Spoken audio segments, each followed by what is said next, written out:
The right to offend is not some pesky little part of freedom of speech that we have to put up with. It is the heart and soul and lungs of freedom of speech. It is the coursing lifeblood of human progress. It is the instigator of liberty and modernity and science and understanding. What a laughing stock today's student leaders are, that they can so casually dismiss the right to be offensive without realizing that their lovely, enlightened lives are the gift of individuals who gave offense. Offensiveness is not just something we have to begrudgingly accept. Offensiveness is the motor of human progress. Now broadcasting from the Right to Offend Media Studios in sunny South Florida, bringing you the latest in politics, current events, art, and pop culture. This is the Whitfield Report Live with Sam Whitfield. But giving offense is good. In fact, it's essential. And good evening, ladies and gentlemen, and welcome to tonight's edition of the Whitfield Report. Greetings to you, music lovers, thrill seekers, and conversationalists all across the fruited plain. We are here live from Right to Offend Media, and we've got a jam-packed show for you tonight. Lots of big news stories coming out. First of all, though, I want to say hello to Max and Mortheous, both my co-hosts. And hopefully Max isn't dying tonight.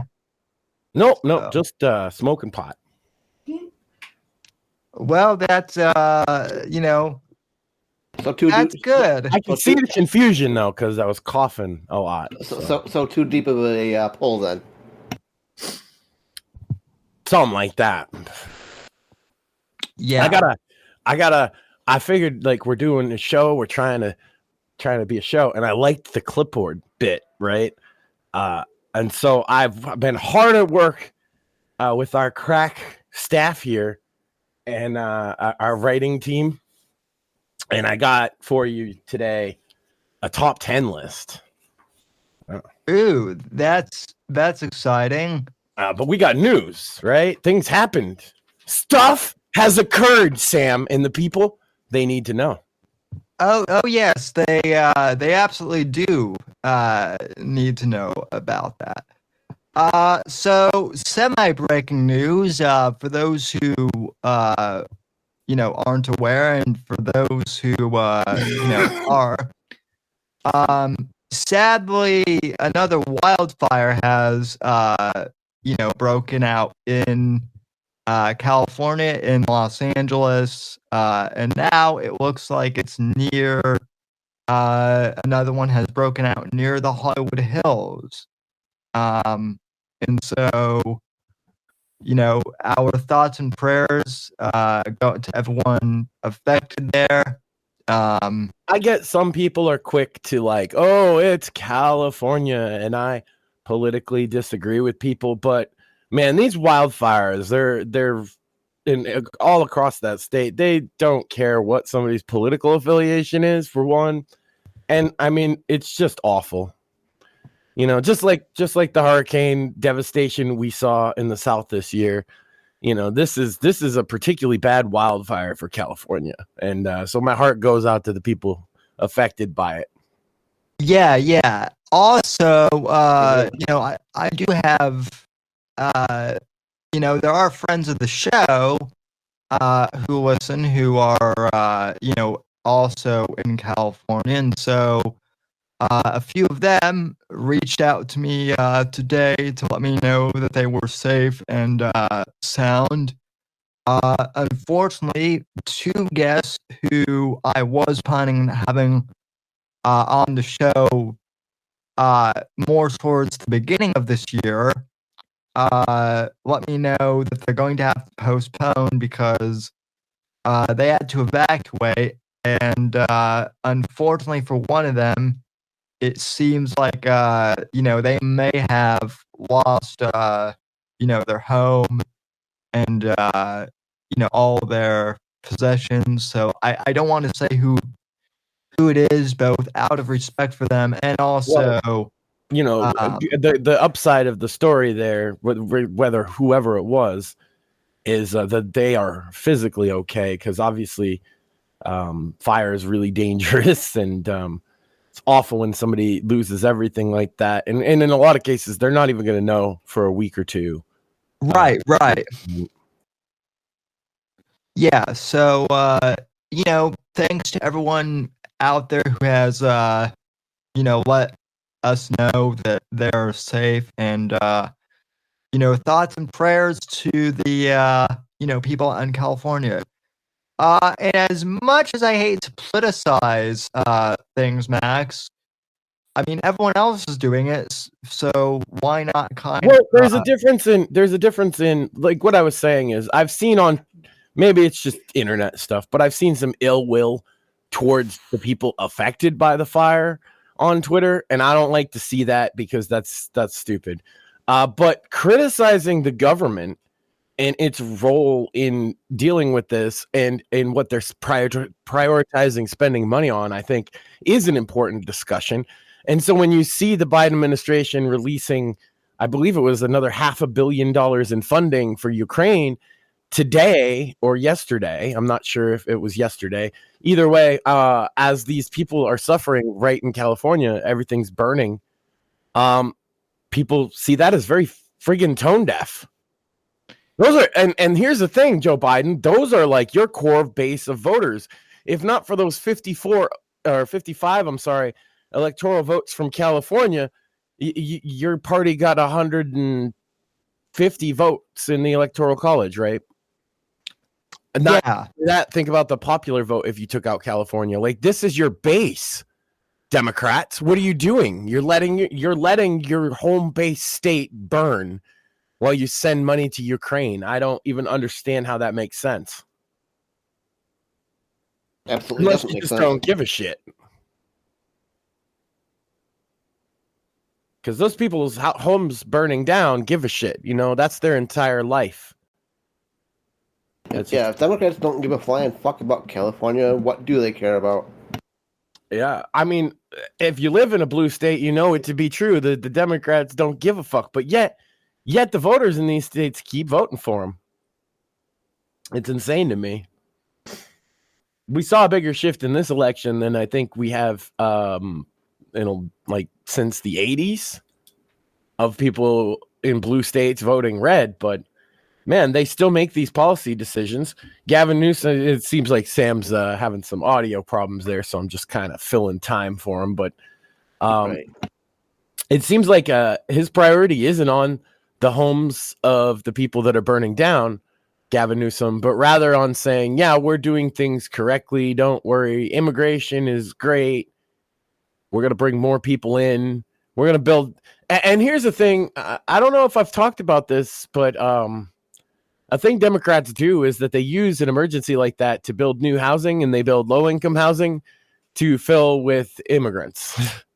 Okay, then how about we fill all of Hollywood Hills with immigrant housing?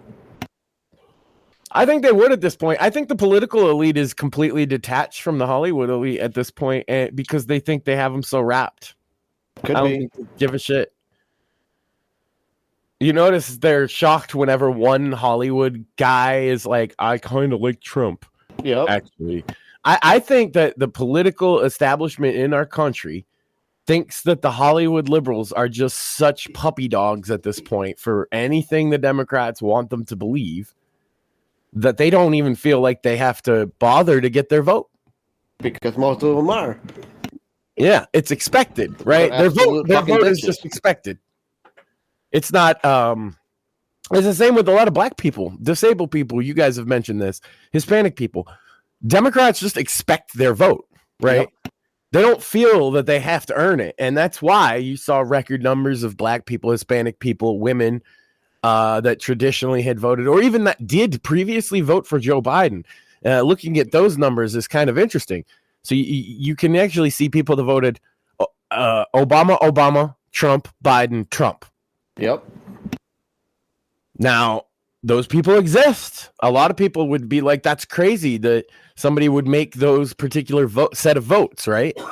But it's not crazy. It's actually fairly common that people voted Obama, Trump, Biden, Obama. And they might have voted for Bush if you go push it back one more election cycle. Right. Yeah, people aren't that complicated. I mean, hell, if I was politically active earlier on, I probably would have voted for Obama, but I wasn't. I didn't give a fuck. Yeah. And Obama was basically unopposed at the time, right? John McCain said you should vote for Obama when he was running against him, famously. Right? So, yeah, it's people see everything is so politically divisive and toxic and is screaming at each other. And that's definitely a show put on for us by the big corporate social media companies and in the media. But the average person doesn't seem to actually exist in that bubble at all. Right? And that's why the average person would make those series of votes, whereas a lot of people who are in the political bubble can't fathom why somebody might vote Obama, Trump, Biden, Obama. Because that doesn't make any sense to them. You mean Biden, Trump, not Biden, Obama? Yeah, sorry. Yeah, it's a tough series if you think about it. But there he is. Oh, random cripple appears. appears. He's muted. Even better. I apologize. My cable for my headphones just went out, so that was lovely timing. Hashtag technical issues. Yeah, I was just expounding upon how voters don't vote what people think they will. Oh yeah, no, never. Yeah. They vote for who's promising the best plan for the future, in my opinion. And you can say 2020 went a different way than you might expect for a lot of reasons. But when the future was the pandemic, they felt like the germophobic old man was a better pick. Well, that could be an argument that you make as well. But there are people that voted for Trump twice that also voted for Joe Biden.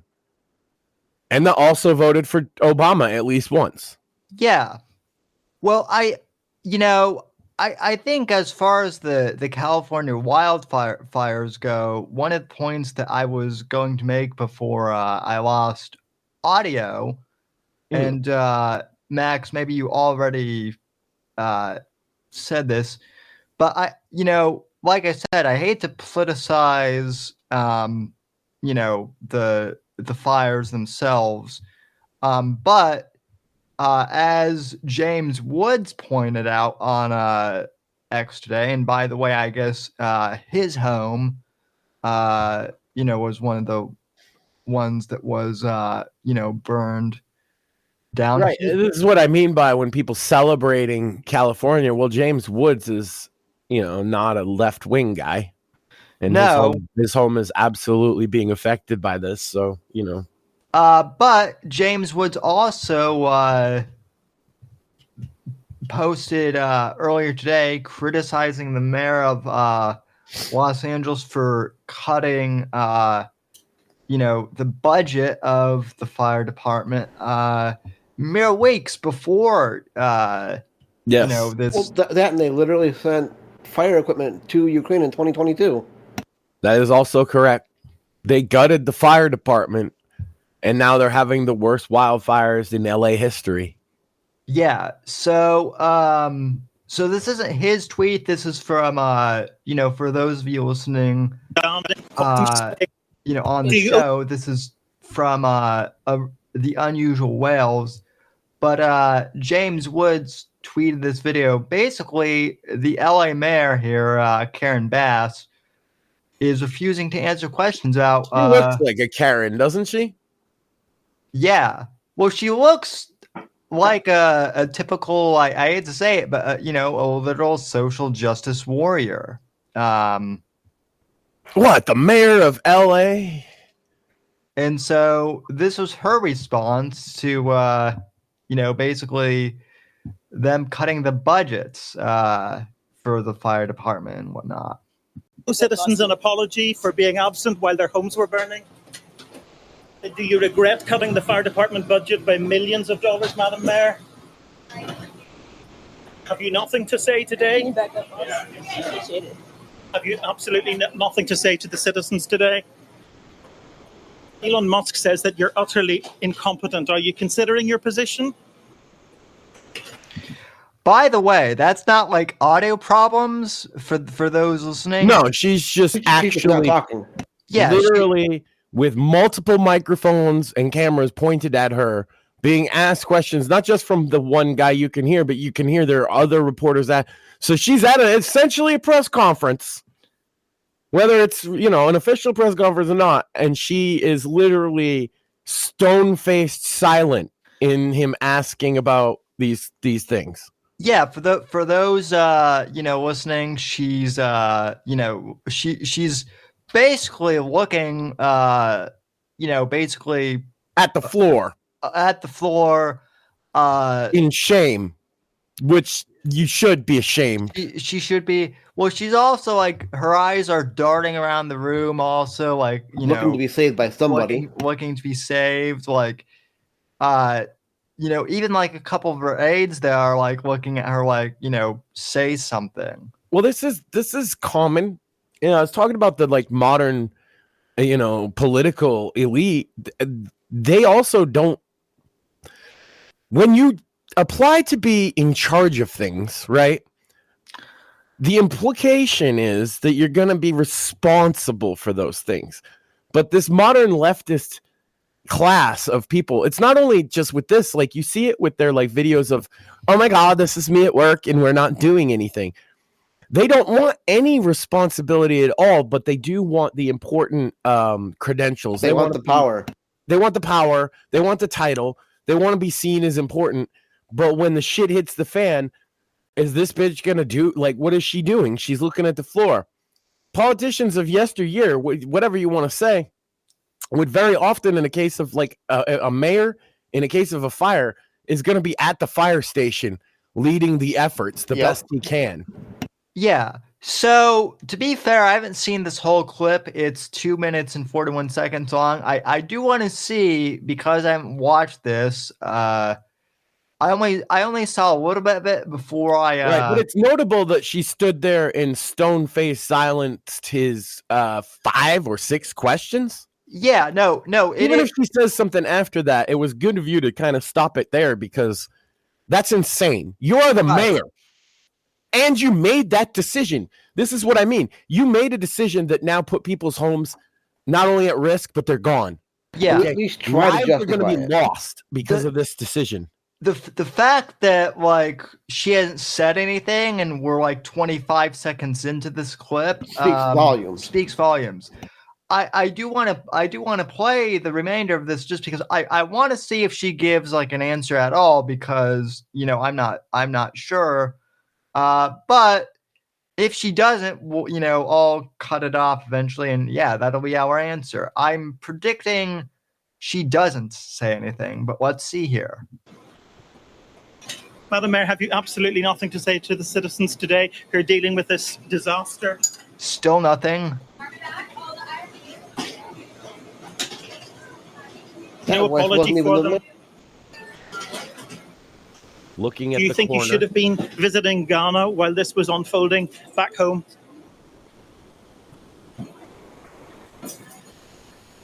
Literally looking out the door.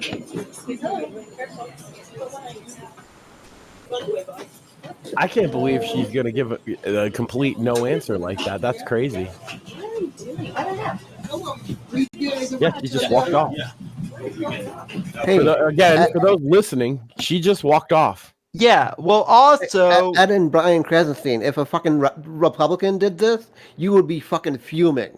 Yes. Fucking torch this bitch. Yeah, absolutely. So also, for those listening, it appears that she did this press conference from a jetway at LAX or something. So they mentioned she It's because, she was on a trip while this was going down.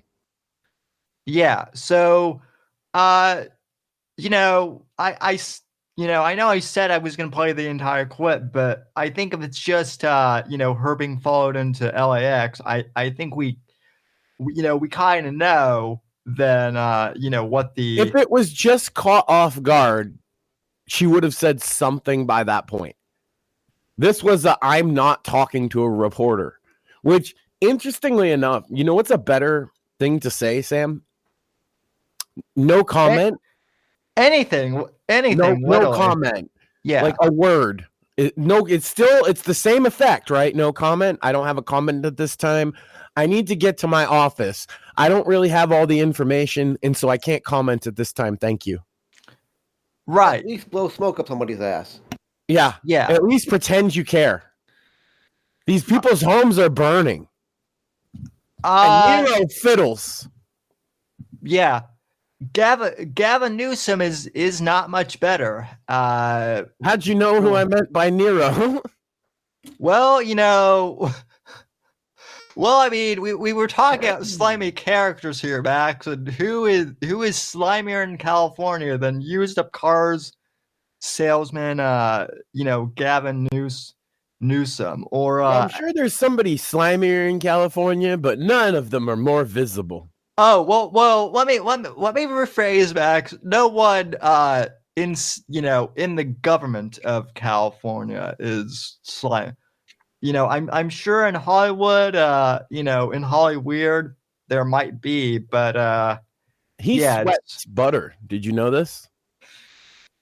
I heard that's why he always smells like freshly cooked chicken made with Crisco.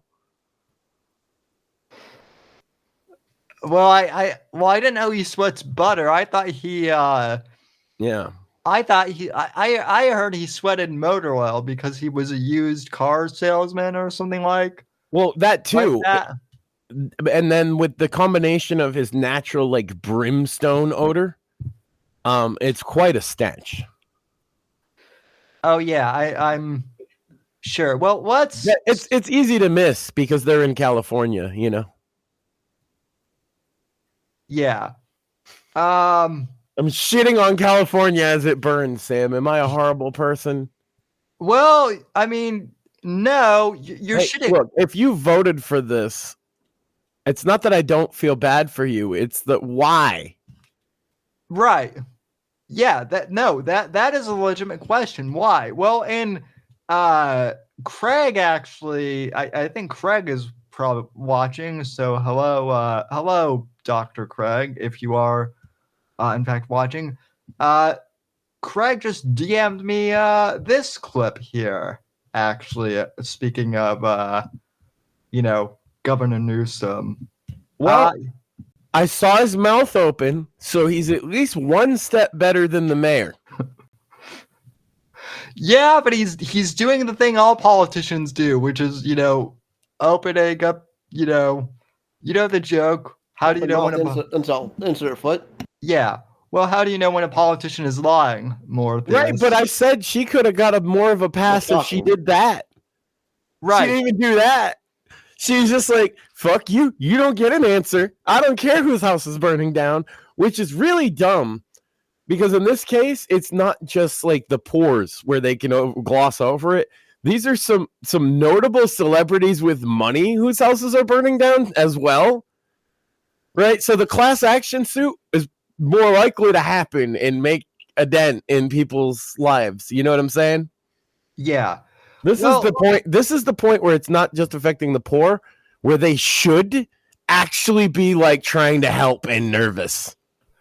Well, let's hear what Governor Newscum, as some people are calling him now. I've been calling him that for years, but let's see what he has to say for himself. We're in the public safety phase. I hate to even ask this question, but the president-elect chose to attack you, blame you for this.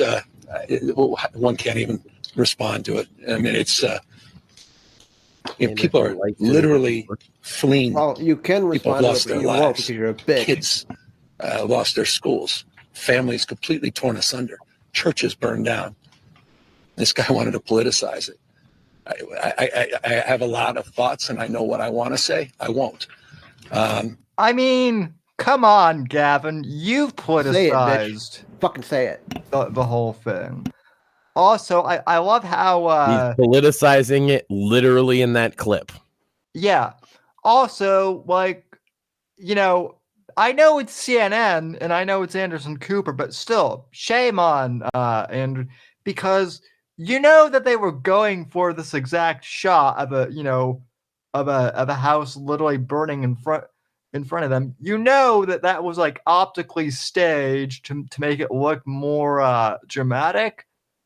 Yeah, that person's home that's burning down and all their possessions and things they care about is a prop for his future presidential campaign that we all know he's planning on doing.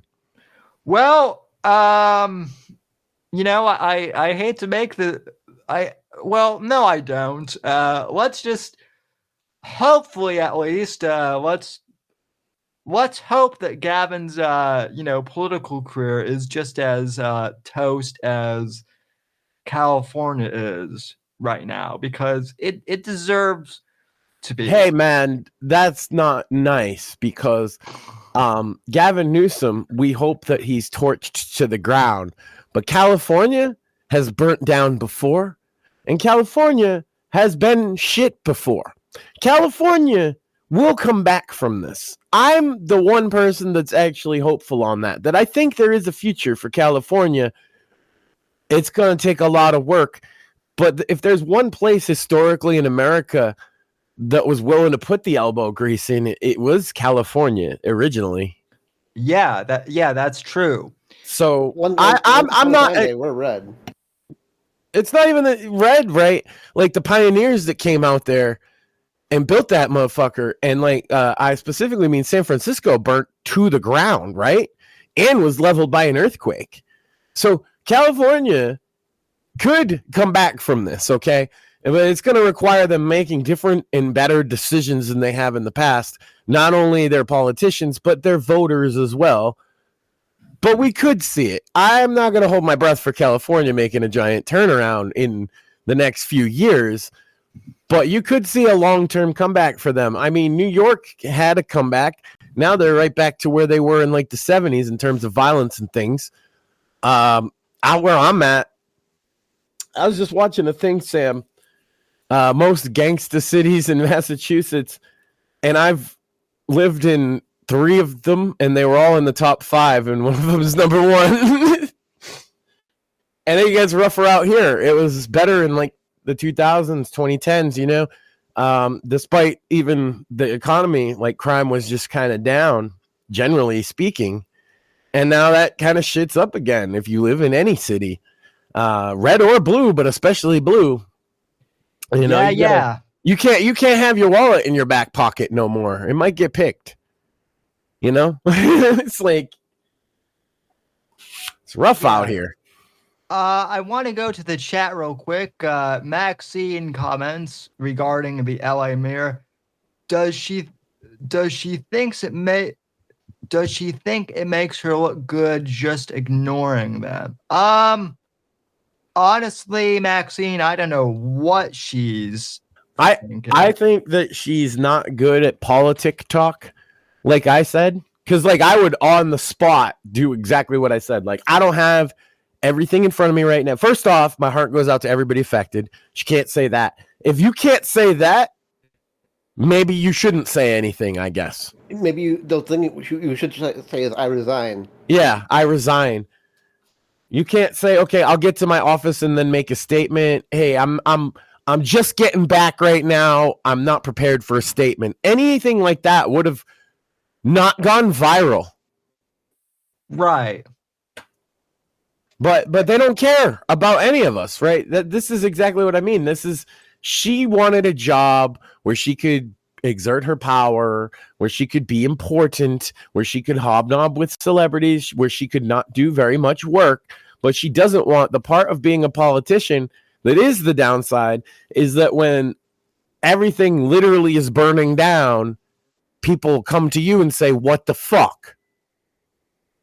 And if you don't have an answer for that, you shouldn't run for office in the first place, in my opinion. Right. I agree.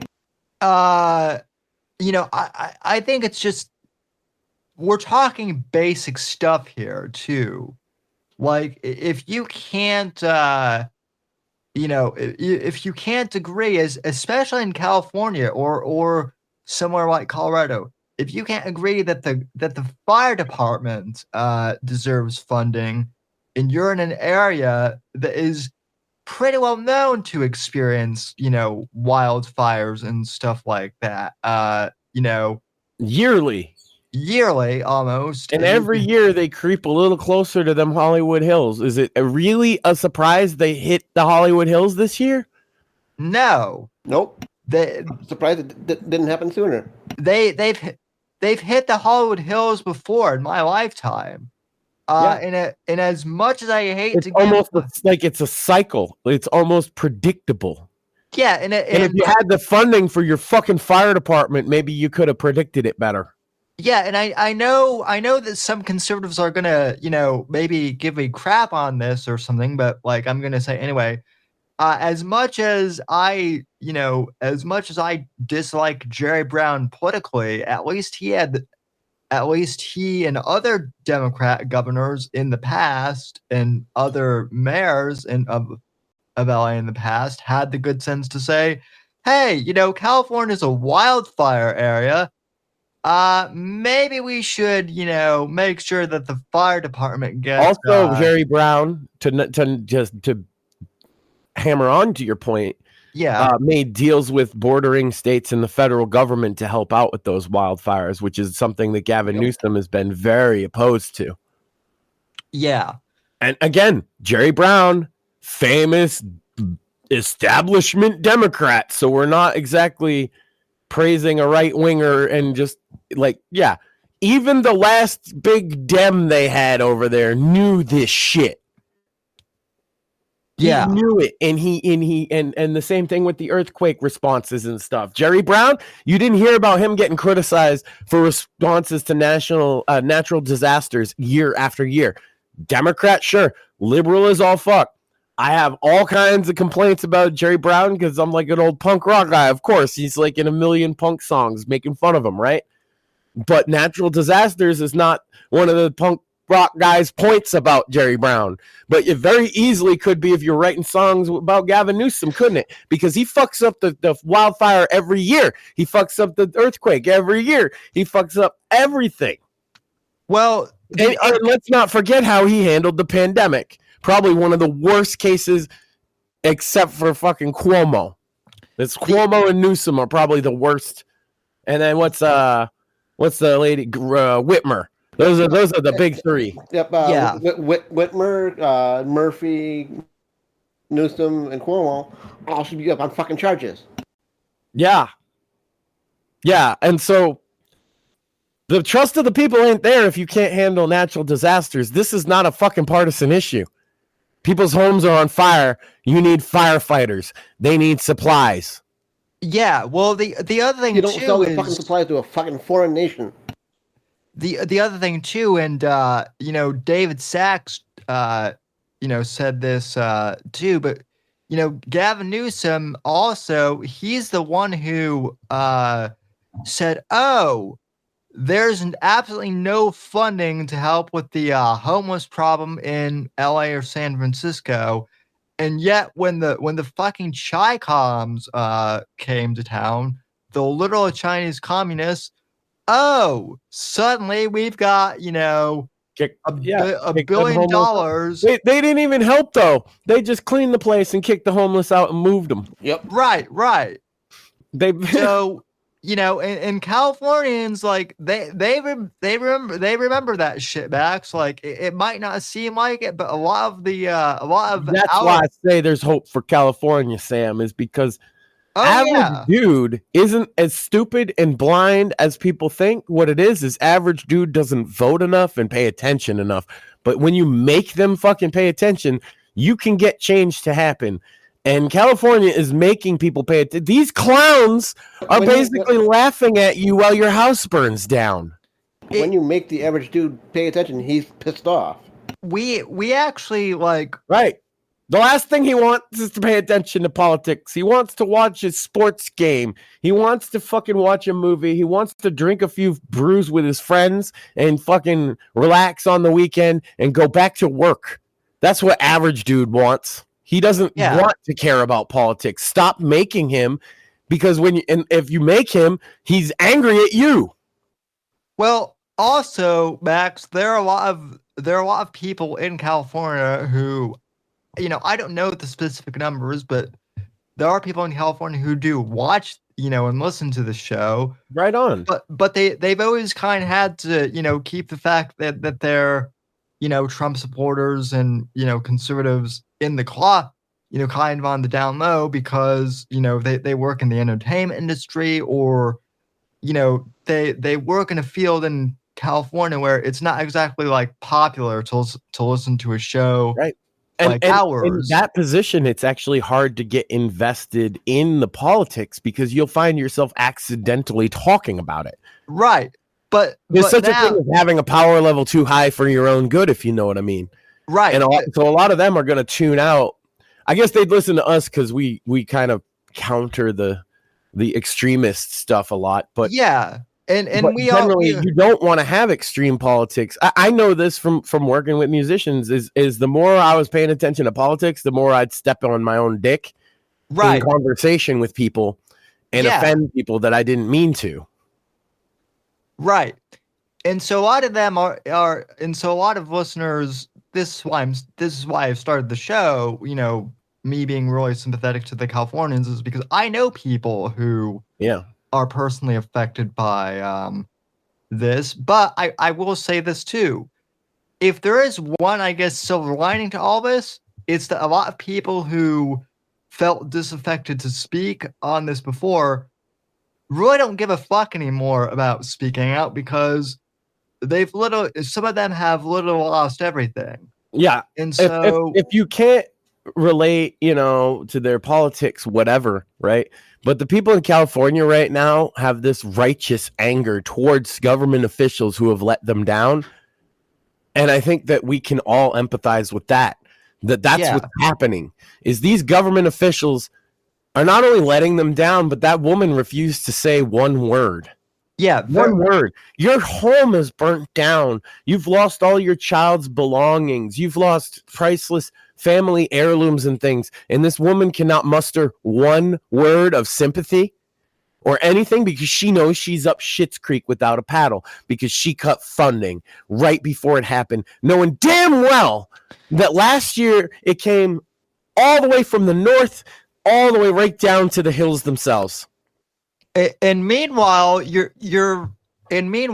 governor is using your burning homes as a prop,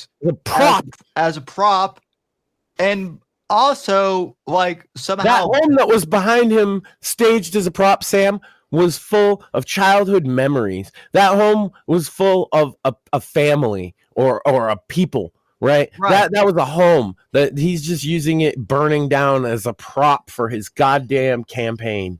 And he's blaming this. He's trying to shift the blame on Trump, who, by the way, folks, has not taken office. Right. Yet. He's not been sworn in yet, fuckers. It's Biden's fucking fault. And what did he light the fire?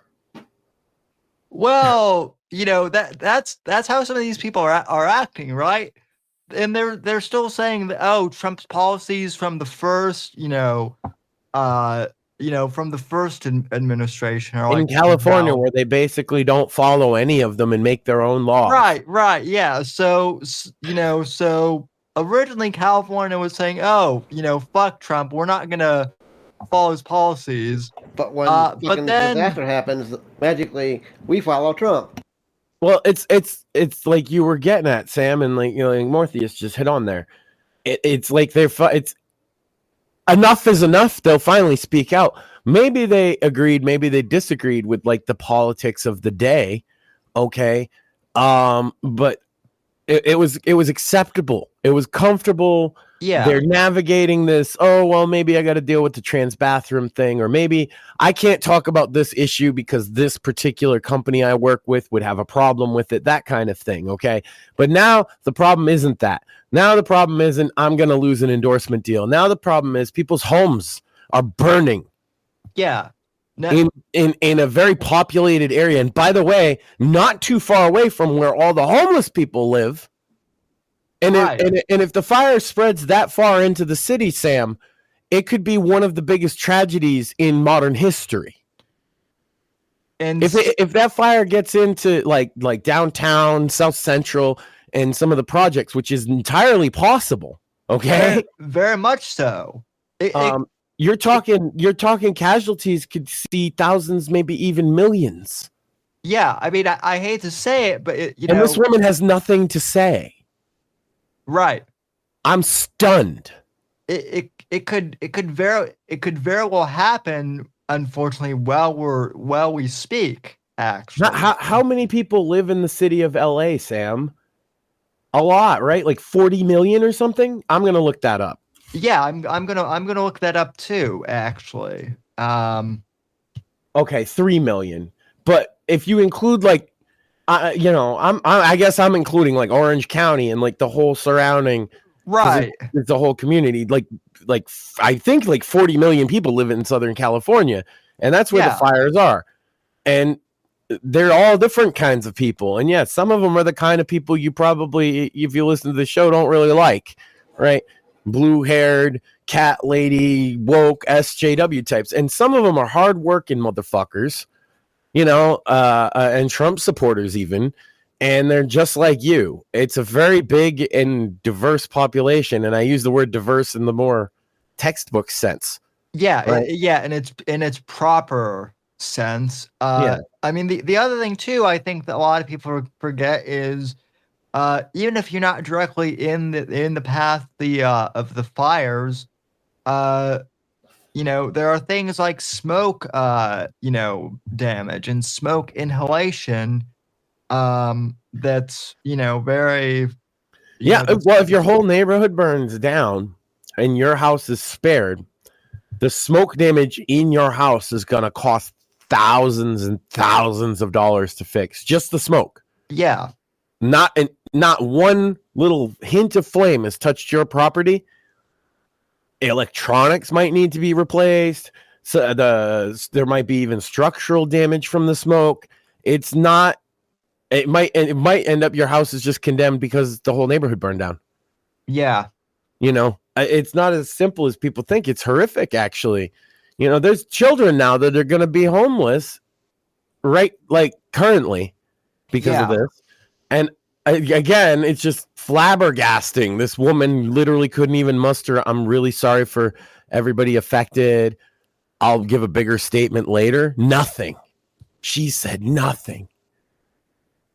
I really do hope that like people pay attention to this, and more than that, I hope that people, go to the ballot box in 2026. Or I move. believe.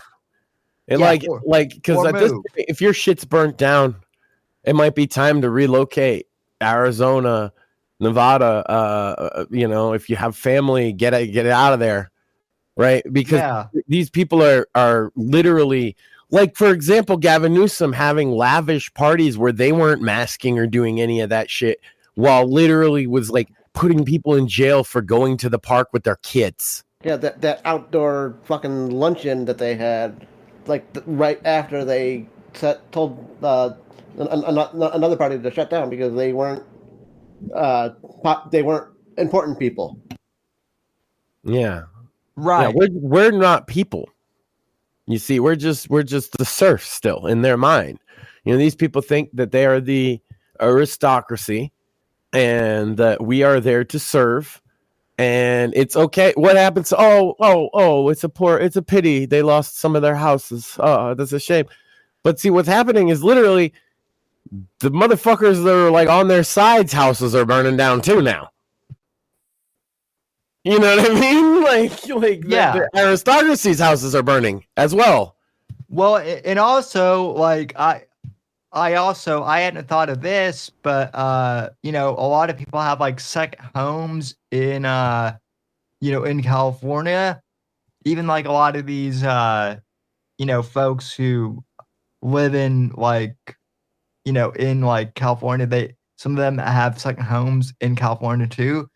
And now they have nowhere to go because not only are their primary homes burnt to the ground, their second homes are also. Well, and if you're homeless in LA right now, going down to the homeless place like Skid Row isn't even necessarily a good idea because they're like literally on the verge of evacuation themselves. Yeah.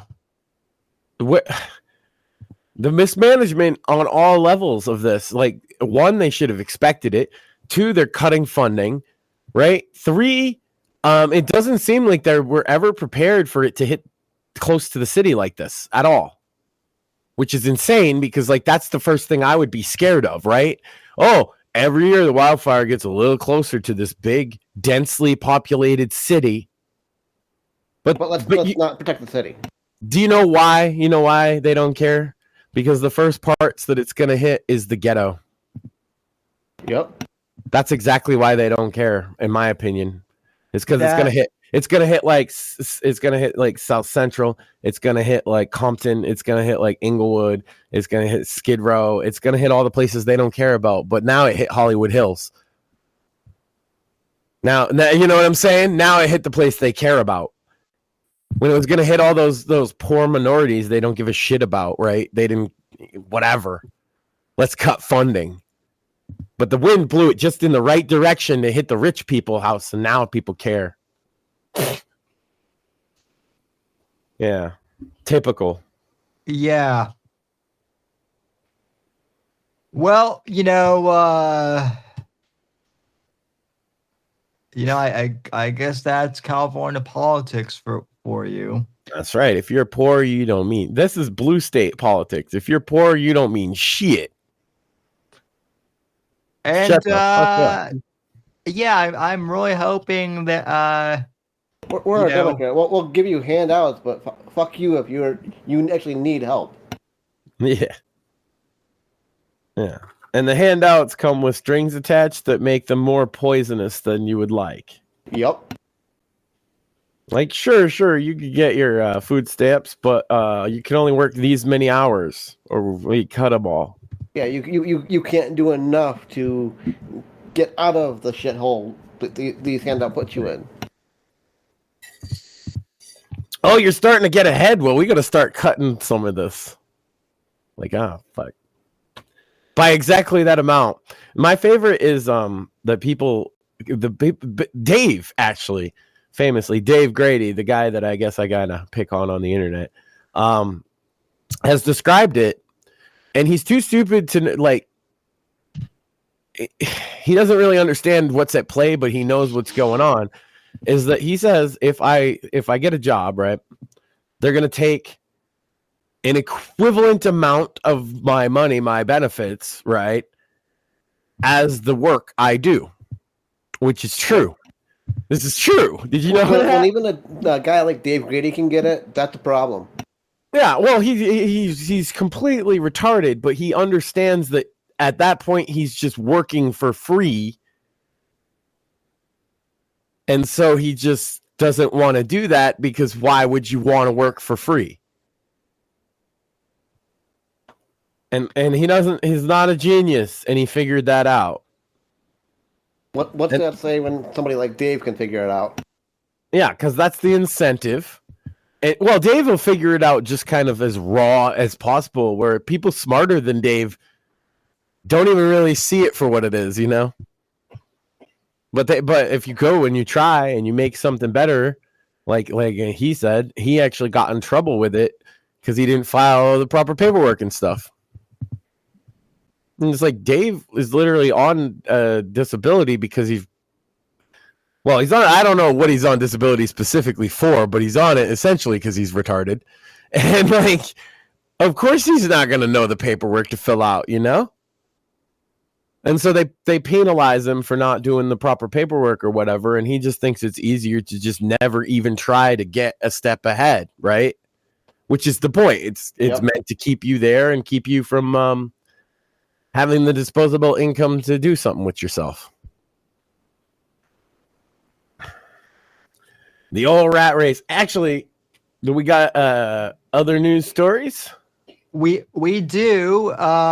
So Anything better than people's? By the way, people whose homes are affected that you know or that are friends of the show. Seriously, my heart goes out. Like I said, that's terrible. But let's talk about something a little less dire. Well, speaking of things that are a little less dire and actually somewhat funny, as suggested by the title of tonight's show, I don't know how true this is, but I'd like to think it's true somewhat. Apparently, Justin Trudeau was so earth-shattered by Trump's victory that he shit his pants and then resigned as Prime So it's not Minister completely of far off, Canada. but actually, the real narrative is even better than that. That one would be good enough, but it actually has very little to do with Trump in the sense that, well, it does, but it doesn't. So the economic advisor had told the Trudeau administration to stop spending money, and they were like, "Nah, dog, we got guardrails and shit, you know."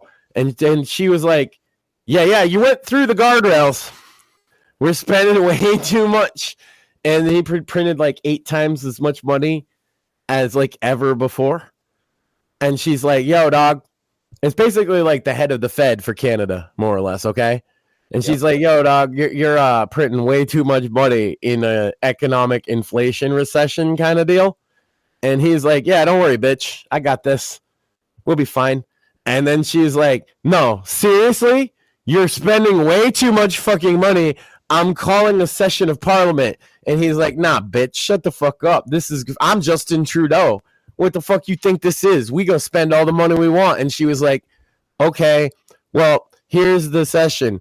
And so they brought him in, and Trump's been lambasting him, talking about tariffs, so that didn't help his case at all. But then he came in and he had no idea how economics worked and is basically the laughing stock of their political elite now. And so he resigned in shame for having spent them into one of the worst deficits in Canadian. I think it might be the worst deficit in Canadian history in a matter of months. Commie's son didn't know what economics were? By the way, he did just win re-election somewhat recently. So him resigning in shame, it's not just Trump. I'd like to think it's just Trump drove him insane and he quit. But no, it's worse than that. It's what we're talking about. It's mismanagement of a lefty politician of the basics of money. Yeah. And Canada is in a dire straits. That's why Trump talking about he's trolling them with the annexation stuff and all that. But the thing is he's like, they're literally about to collapse financially. So he's not saying it out of nowhere. Like they're literally, he spent a lot of money, Sam. Trudeau spent more money than you and I can actually conceive of. You know what I'm saying? Like picture $40 billion $1 bills, Sam.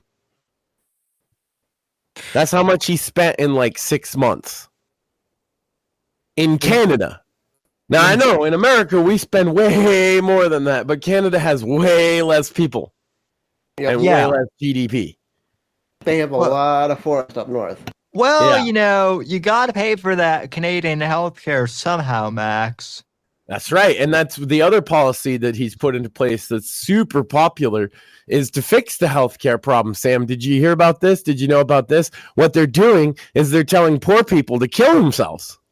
And wait, it gets better. It gets better. I know that could be daunting, Sam.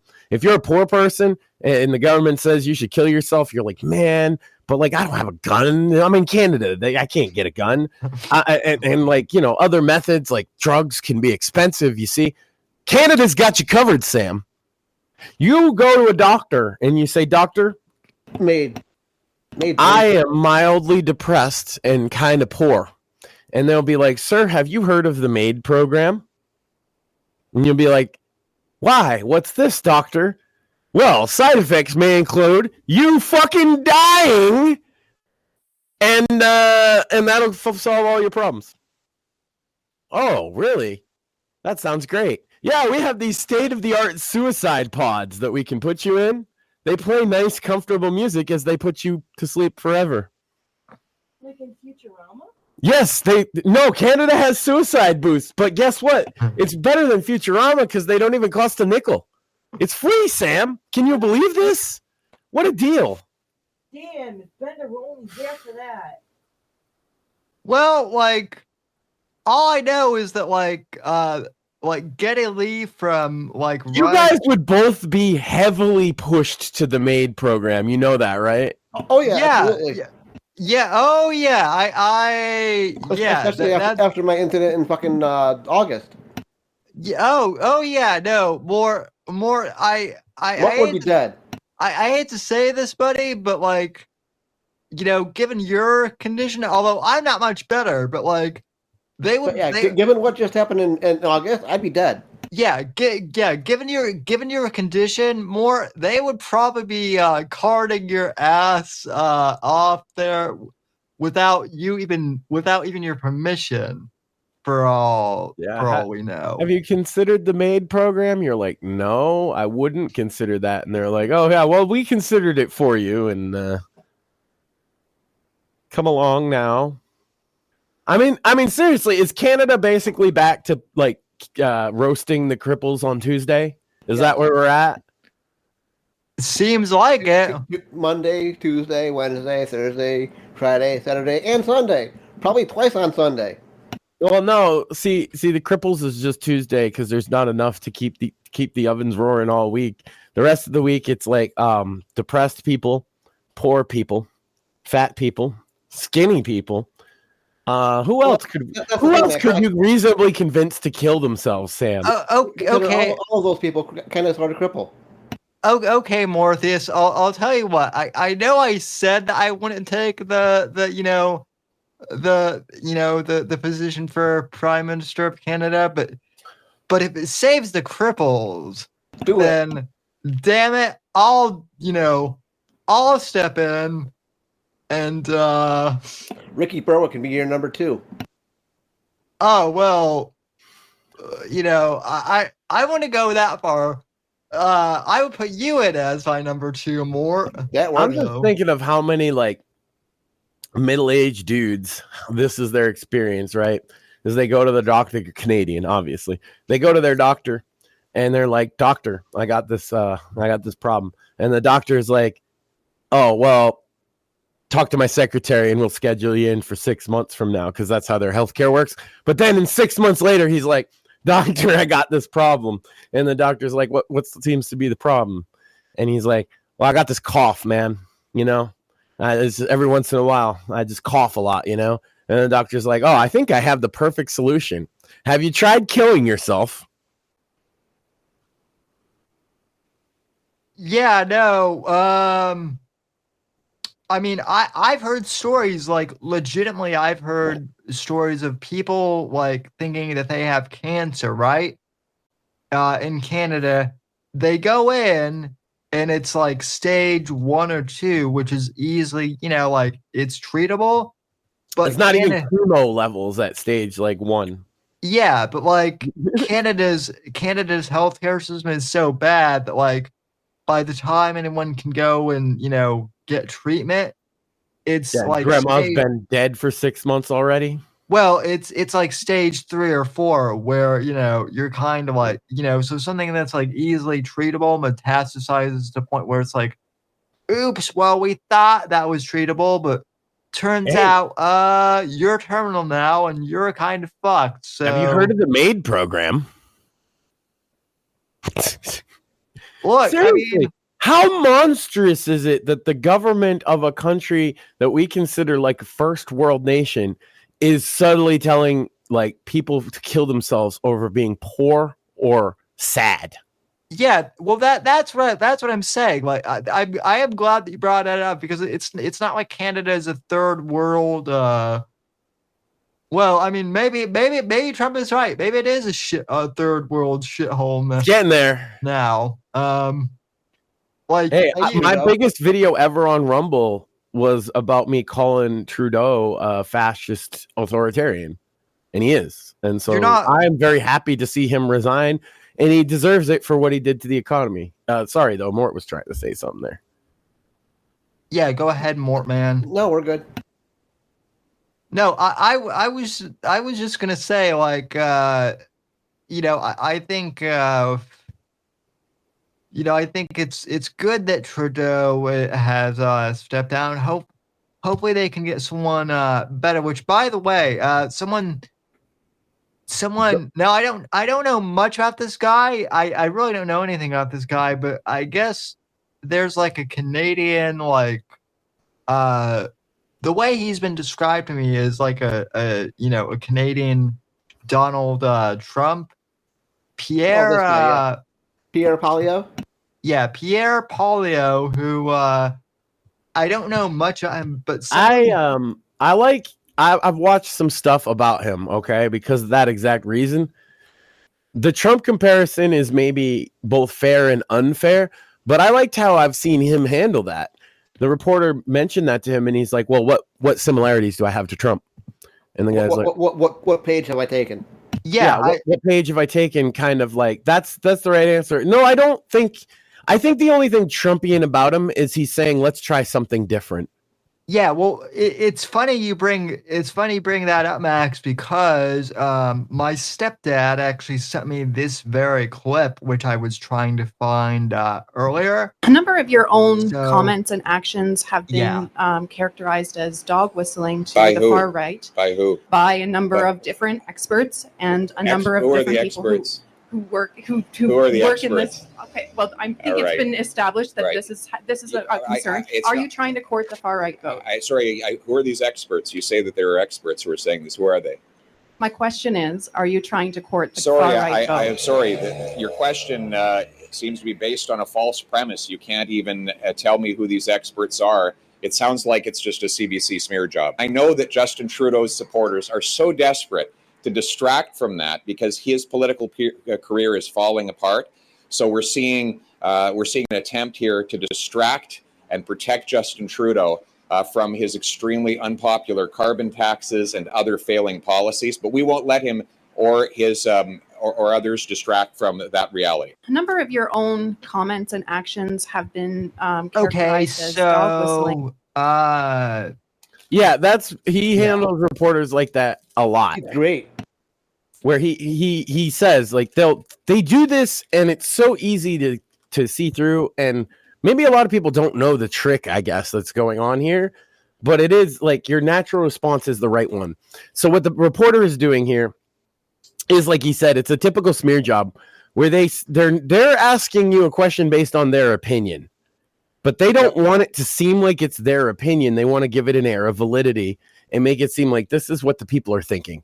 And so they frame it like, there are many people who say that Sam has been seen running down the street.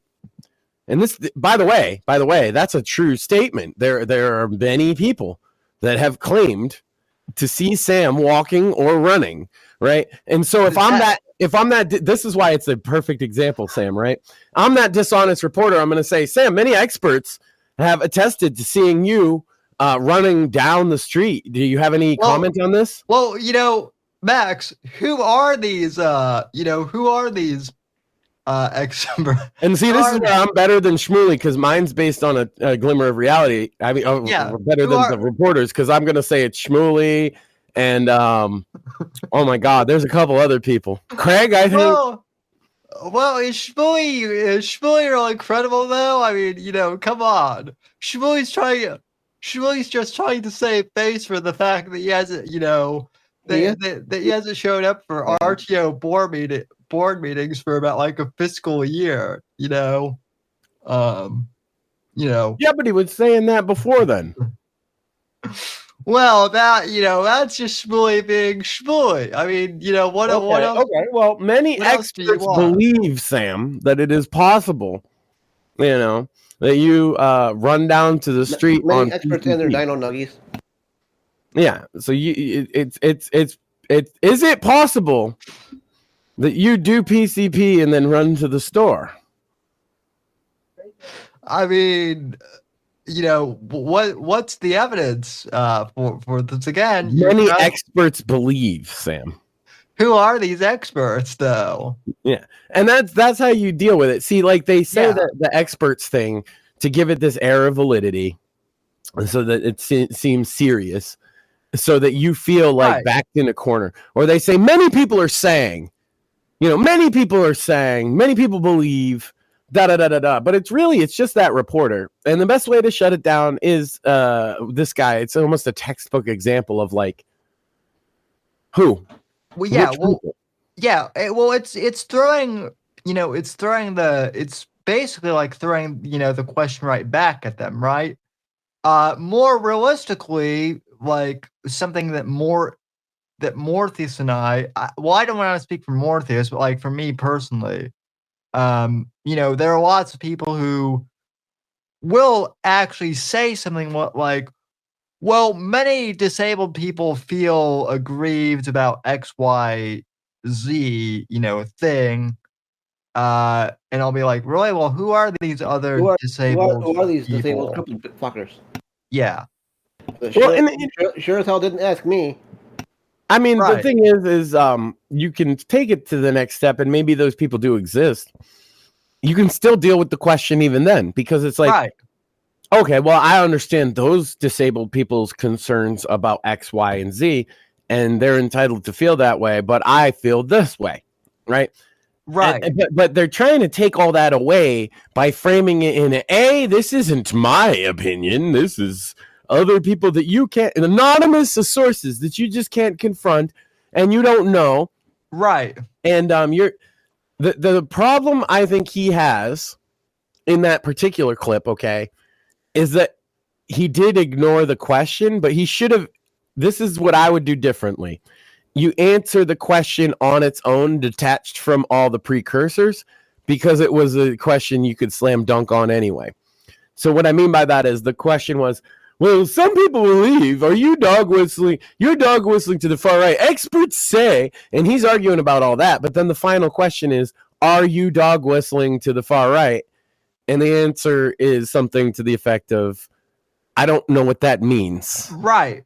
Well, and I saw another clip that's very similar to this.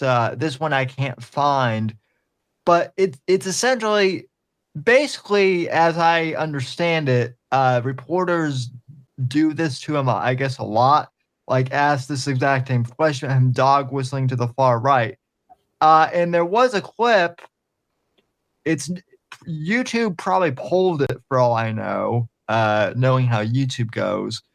But I did see this clip where Pollier basically asked the reporter, okay, so can you define what the far right is for me? Hey, Sam, I found it in our chat. Sorry, Mort, what did you say? I found the other interview that I think you're looking for. I'll put it in chat. Oh, okay. Yeah. Send it in the message on X, please. Yep, just did. Thank you, sir. You're talking about the Apple interview, right? Yeah. Yep, got it. Thank you. But otherwise, it is an expertful takedown, in my opinion. It's just at the end, address that they're saying you're dog whistling the far right. It's like, well, that alone is see, you can't answer that question. You see, it's a trap question, because what is the far right? What do you mean by dog whistling? And then what am I doing specifically that you would consider dog whistling? You need all of that information to really answer that question properly. And they're not going to give you that information. Right. Yeah. So engaging them in a basic Socratic dialogue by asking questions like that does really shut them down almost instantly. Yeah. Well, so, and apparently that method of, Socratic engagement as your, apparently that's now been branded as, Trump speak, which I love, that, like, and I mean, look, like you said, that Socratic dialogue has now been, it's just Trump, I guess, huh? Yep. Oh, how Western society has fallen. Play the nobody clip. else is smart enough to use it. No, I mean, listen, Max, I agree with you like wholeheartedly. Like, yeah, it is a shame that like classical, Western, philosophy and thinking has been reduced to, Trump. Like, you and I both, like, I have a MAGA hat here. Hey, did you know? Sam, have you heard about this? Did you see this? He's orange. Oh my God. Yeah. I didn't know that. Breaking news on the Whitfield Report, Donald Trump is orange. And did you know that he's bad? I had heard, but I wasn't sure till now. You're telling me he's bad? He's orange and he's bad. Sam, the orange man is bad. Well, did you ever hear this? Did you know that? I mean, I've only heard that since I was 20 when Trump first started running for office. I'm also hearing that Mr. Pierre here is basically just like, French Canadian Trump. The first thing you can tell by the fact that they call him like Trump of Canada is that he's probably not like Donald Trump at all, except that he's not bullshitting. That's what they mean. That's Sam. When they're like, he's like Trump, it means he's not bullshitting. Well, yeah, there you have it. Anyway, let's see how close Trump he actually is. To actually find young people to do work, and of course, housing is a problem, and healthcare is a problem, as was mentioned earlier. The hospital here gets closed quite frequently. Casually Nothing eating to do an with apple. vaccinations. I don't believe it's a doctor issue. It's more a shortage of doctors. So, what do you do in the meantime? I mean, you've got lots of plans for building houses, etc. But in the sort of immediate spectrum, what do you do to create a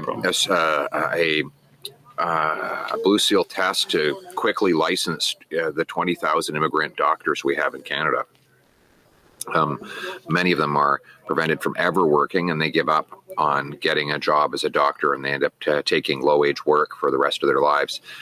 I'm proposing a simple Blue Seal testing standard that would apply right across Canada. Take the test, get the license, get to work within 60 days. Okay, and I mean that obviously you're going to encounter some opposition from the College of. Yeah. That doesn't sound like Trump at all. In fact, it sounds like he's the opposite of Trump, except for two things. He's proposing a new no-nonsense idea, and he's not bullshitting. But that idea is inherently pro-immigration. Yep. Just wanted to throw that. I don't think that doesn't sound like Canadian Trump to me. It sounds like a populist. And that's, I guess, the thing that people are confusing. Any populist is now Trump. Yep. But he's a left-wing populist. I think I've heard enough of him that I think he's like a left libertarian, which is kind of right-wing by Canadian standards, admittedly. Yeah. Well, by Canadian standards, yeah, he definitely is, I guess right-wing. Which, that's the same thing I've actually said about Jordan Peterson too. Like, Jordan Peterson actually doesn't seem like that like far right as people like to label him as. But to defend it, he's taking an inherently pro-Canadian position. Right. It's not a pro-America position necessarily. But for Canada, yeah, he's right. Like think about the problem he's talking about. There's 20,000 unlicensed doctors that we brought in here as immigrants who could be doctors potentially, but they settle for working at a convenience store for the rest of their life because they can't get the license. I could see, like a populist would say, let's get them licenses in 60 days, get them to work. That is a very populist message. Is that a Trumpian message? Not at all. No. So I think people are getting it a little confused. I can see why the comparison is made, right? Yeah. But it's very far off base in terms of policy. Yeah, well, again, Max, you kind of hit the nail on the head. I think, and again, David Sachs pointed this out at the end of last year on the All In podcast. People are starting to conflate populism with Trumpism, just as a whole, which, the two are not mutually exclusive at all. I don't think so. You could argue that Trump had some very populist ideas, but, there are left-wing populists as well. So, and I'm not going to say that this is a bad idea for Canada. I don't know. I'm not Canadian, and I'm not as intimately familiar with their immigration issues and such, right? Yeah. But to me, this does sound like a very populist, very centrist kind of position. And he's running to be prime minister after a very far left, very authoritarian guy. This is kind of probably the right message. And that's maybe why people see it as compared to Trump. Yeah. Because there's this we had the far left. Now we're going back to something else. And in Canada, it's no surprise that this guy's kind of a centrist. Well, someone also brought a point, and I believe this is the part that that is kind of getting clipped, so I'll play that. But someone also brought up the point of the Overton window, that things in Canada have gone so far left that any shift to the right of Trudeau is going to seem far right, quote unquote. Yeah. Like I said, my top video ever on Rumble was about his crackdowns on the trucker protests. He's seen as a left-wing tyrant by many people. So if this is the alternative, it's no wonder that he's refreshing. And you can play the clip. I'll shut up. Yeah, well, I'm not going to play the whole thing, just, to see, how... Most people have only been watching the first, 5 minutes anyway. That's where the real zingers are. Yeah. Of medicine, etc., across the provinces. Yeah. So how do you deal with that issue? We push forward. There's not easy street leads to a dead end. The best hard roads lead to the best destinations. We're no longer going to accept that this or that gatekeeping bureaucracy stands in the way of obvious common sense solutions. It is unacceptable that 20,000 doctors can't work in Canada when we have a massive shortage. And when people come to me and say, yeah, but this or that clerk or bureaucracy is not going to be happy, that's life. Right. There's going to be a lot of vested interests and bureaucracies that are going to be very unhappy when I'm prime minister. Okay. On the topic, I mean, in terms of your sort of strategy currently, you're obviously taking the populist pathway. What does that mean? Well, appealing to people's more emotional levels, I would guess. I mean, certainly you tap very strong ideological language quite frequently. Like what? Left wing, this and that, right wing. I mean, it's that type of ideological thing. I never really talk about left or right. Anyways, I don't really believe in that. Okay, a lot of people would say that you're simply taking a page out of the Donald Trump book. Like which people would say that? Well, I'm sure a great many Canadians, but like who? I don't know who, but well, you're the one who asked the question, so yeah. You must know somebody. Okay, I'm sure there's some out there, but anyways, the point of this question is, I mean, why should Canadians trust you with their vote, given not just the sort of ideological inclination in terms of taking the page out of Donald Trump's book, but what are you also talking about? What page? Can you give me a page? Give me the page. You keep saying in terms of turning things quite dramatically in terms of Trudeau and the left wing and all of this. I mean, you make quite a it's quite a play that you make on it. So I'm not sure. I don't know what your question is. Then forget that. Why should Canadians trust you with their vote? Common sense. Okay. Common sense for a change. We're going to make common sense common in this and country. there he We did don't have. better. Sam, he answered, right?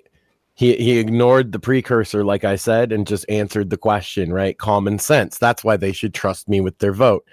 All your other shit's bullshit. You want to ask your question. What is the question without all that other bullshit about, well, you're with the inclinations of the people believing that you think that maybe the blah, blah, blah, blah, blah, blah, blah, blah, blah, blah. What's your fucking question? Oh, well, why should people trust you with their vote? Oh, because common sense. And you notice he did it without hesitation, too. Oh, yeah. Most definitely. Shout out to Chibi in the chat.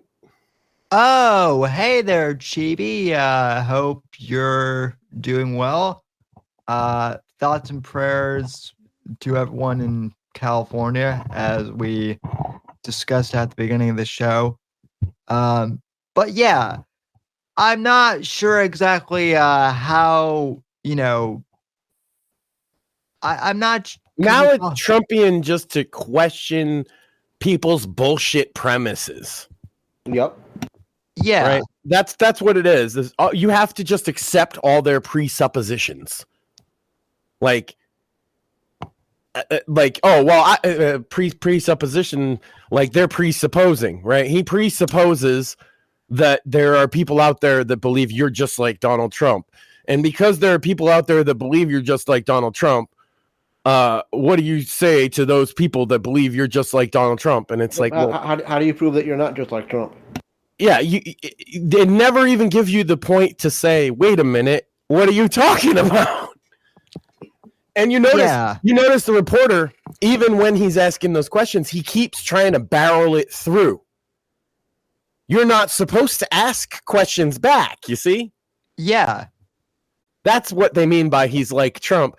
And then when he finally does get down to policy, it's one, yeah, he does lean towards what I would consider common sense, centrist populism. And two, not like Donald Trump at all, though, because he's very Canadian and Canada focused. Oh, yeah, absolutely. I think Canada could do a lot worse than this guy. Well, they did for the last how many years with Trudeau? They've done worse than this guy. Yeah, well, that's the other thing though too, Max, is like, nobody here lives in Canada, right? So, and I feel like Canada is different enough from America in a lot of ways. It's kind of like almost unfair to compare the two. I do know that we have a few Canadians who do listen to the show, and if any of them would be Canada in its left-wing kind of sensibilities that you see also underneath has very libertarian sensibilities. Well, yeah. In fact, when I was at YaleCon a few years ago, there were a lot of actual Canadians who came to Tennessee to meet Ron Paul, which I found. Yeah. There's a lot of Canadian libertarians that I've known over the years, and they tend to have slightly different politics. There was this one guy, he went by wealthy peasant because he was a college student, and you know how that is. He'd get fucked, and he would talk about it all the time about just being a basic bitch libertarian is far right to the Canadian press. Oh yeah, I'm sure. Yeah, that doesn't surprise me at all, unfortunately. But this guy he's handling reporters masterfully. I guess that's what's like Trump. But again, it's like they say that about Javier Milei. I'm sorry, and I don't think he's like Trump in that way either. He's like almost an ANCAP. Well, for one. Again, though, Max, this is the whole thing. Like, I feel it's all about how they talk. Well, yeah. In that sense, I guess, like, yeah, that's what they're making comparisons to. And you know what? Let's face it. Like, Trump is an international face, and he makes it like very, I guess, easy because he's such an imposing, presence. He's not the only one that just wants to say what he's thinking. Right. And that's the thing, Max. We're so used to politicians just saying nothing of substance and blowing smoke up people's asses. We're not used to a Trump or a Pierre Yeah, or a Javier. Yeah. Or even I'll give it to Emmanuel Macron of France, where I don't agree with a lot of his politics, right? A politician that actually speaks plain. Holy shit. But yeah, Macron speaks plain, and sometimes it's not nice, right? Sometimes it's, hey, fuck you, poor people, but he says it. And, that's, I think people are hungry for raw and truth and authenticity. We need more politicians that speak plain. Whether we're going to like their opinions or not is irrelevant. Fucking speak plain. Yeah, everybody's suffering. So, like, this is the thing, big shout out to an inspiration of mine, Kurt Doolittle. I'm always talking with Kurt Doolittle, you might see on X sometimes, about putting on the work boots. Like, the millennial and Zoomer generation wants to put on their thinking caps quite often, but there's a lot of work that needs to be done too, you know? Yeah, that's something that we have talked a lot about here on this program too. Okay, Trump won the election. We still have a lot of work to do. So, the project is just starting, right? The election is the first part. And I for one am excited about that, Max. But I am too. But Sam, I got this.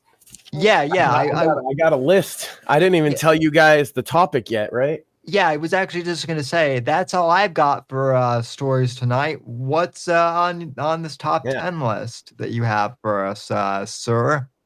Okay. So I figured, in the vein of we've been doing a bit more. I always see Sam, you kind of see yourself as Rush Limbaugh. I kind of see you as Johnny Carson. I think the reality is you're somewhere in between. And I was thinking, thank you. We're a bit more like late night comedy these days than a hard politics show. It's never really suited us anyway. Of course, the hard politics can usually be found on just the Whitfield Report, where you interview people. But we like to goof around. And I did those awards last week. And that was like an old radio bit too. Just put together a stupid award show so that you can call your own show award winning. Frankly, they didn't get the joke. Which now we are an award-winning show. Right. And also, Craig Mansfield won an award on the show too, which I was able, he was able to shove that in Steve's face last week on the Fake Untitled podcast. So now I'm guilty of entering into the whole Craig v. Steve feud. But you want to know who the real hero of the show is Evan, for hard wrangling 2 engineers. I don't know. I find myself on Team Steve more often than I would like, as much as I love Craig. Steve is just entertaining. But both of them are. Yeah, but Steve knows how to get Craig's goat. Oh yeah, he totally does. Which is what made that's half the fun of the Fake Untitled podcast. Like I said, it's such a great name. I was trying to come up with something similar. Nobody liked my idea last week, so we won't rehash that. Anyway, I was thinking of old radio and late night talk bits, right? Yeah. And what's more classic than the random ass top 10 list, right? Johnny Carson, Johnny Carson, Conan O'Brien, even. And so I was like, man, what could I do? And I asked my wife, I was like, what's a topic? And so you can blame her for the topic. Hey. And then you can blame the answers on totally not me. It's an anonymous board of writers came up with it. We went and surveyed people and went and did some surveys, got a little bit of data, and this is my, the anonymous board of writers top 10 ways to impress women. Are you ready, Sam? Oh boy, this ought to be good. Okay. Well, apparently they're backwards order because number 1 is I'm going to read last. So we're going to start with number 10. Number 10, say hi. We did the research, Sam. The number 10 way to impress a woman, say hi. Number 9, show her your half-finished prison tattoo. This makes them melt, Sam. That's a good one. Question though, what if you're a good boy that doesn't have half-finished prison tattoos? Well, you got to get you one, motherfucker. What are you doing? I don't know. It's hard to. It's at a weird angle. Anyway, what if you have tattoos that are finished but also not from prisons? Well, they got to look like they're from prison, obviously. Yeah, mine are too good.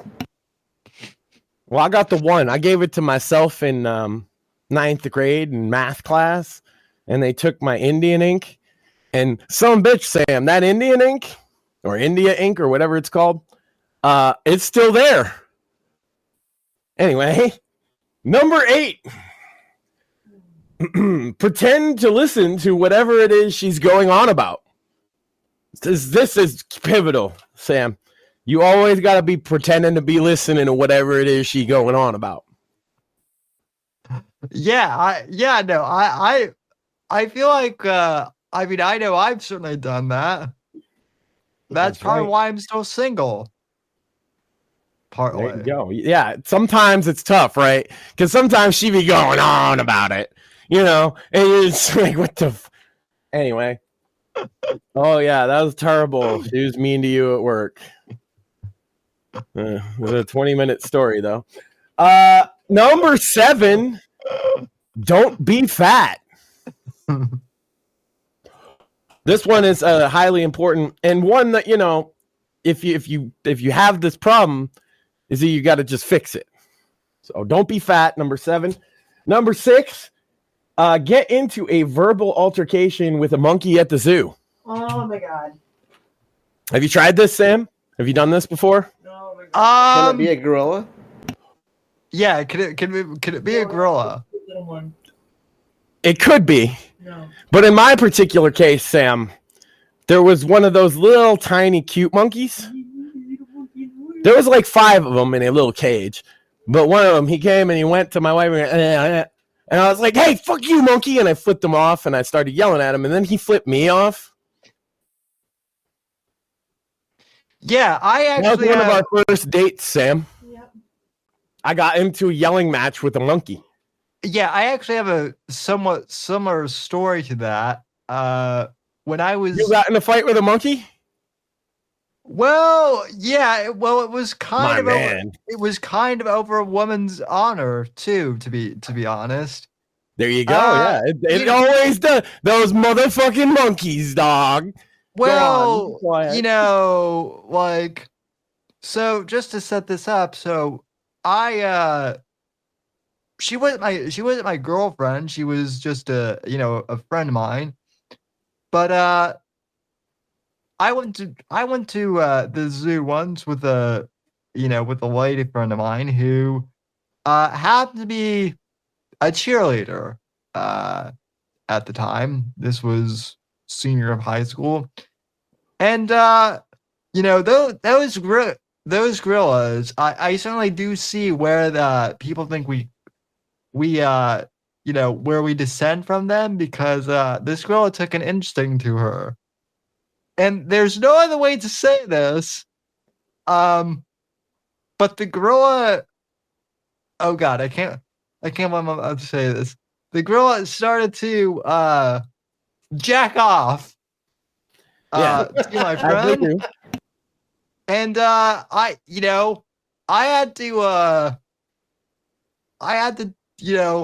had words with that girl through the glass, like while he was jacking off. Well, like, hey pal, put that back into your furry pants, or whatever. Sam's about to fight a gorilla because it's jacking off. This is crazy. Yeah. Well, So obviously number 6 is good. Get into a verbal altercation with a monkey or gorilla. Will amend it at the zoo. Yeah. Did he stop jacking off, Sam? I mean, no. No. Did he finish? Oh my God. Well, if he didn't stop, then he probably finished, right? Probably. I didn't see it. Let me just put it that way.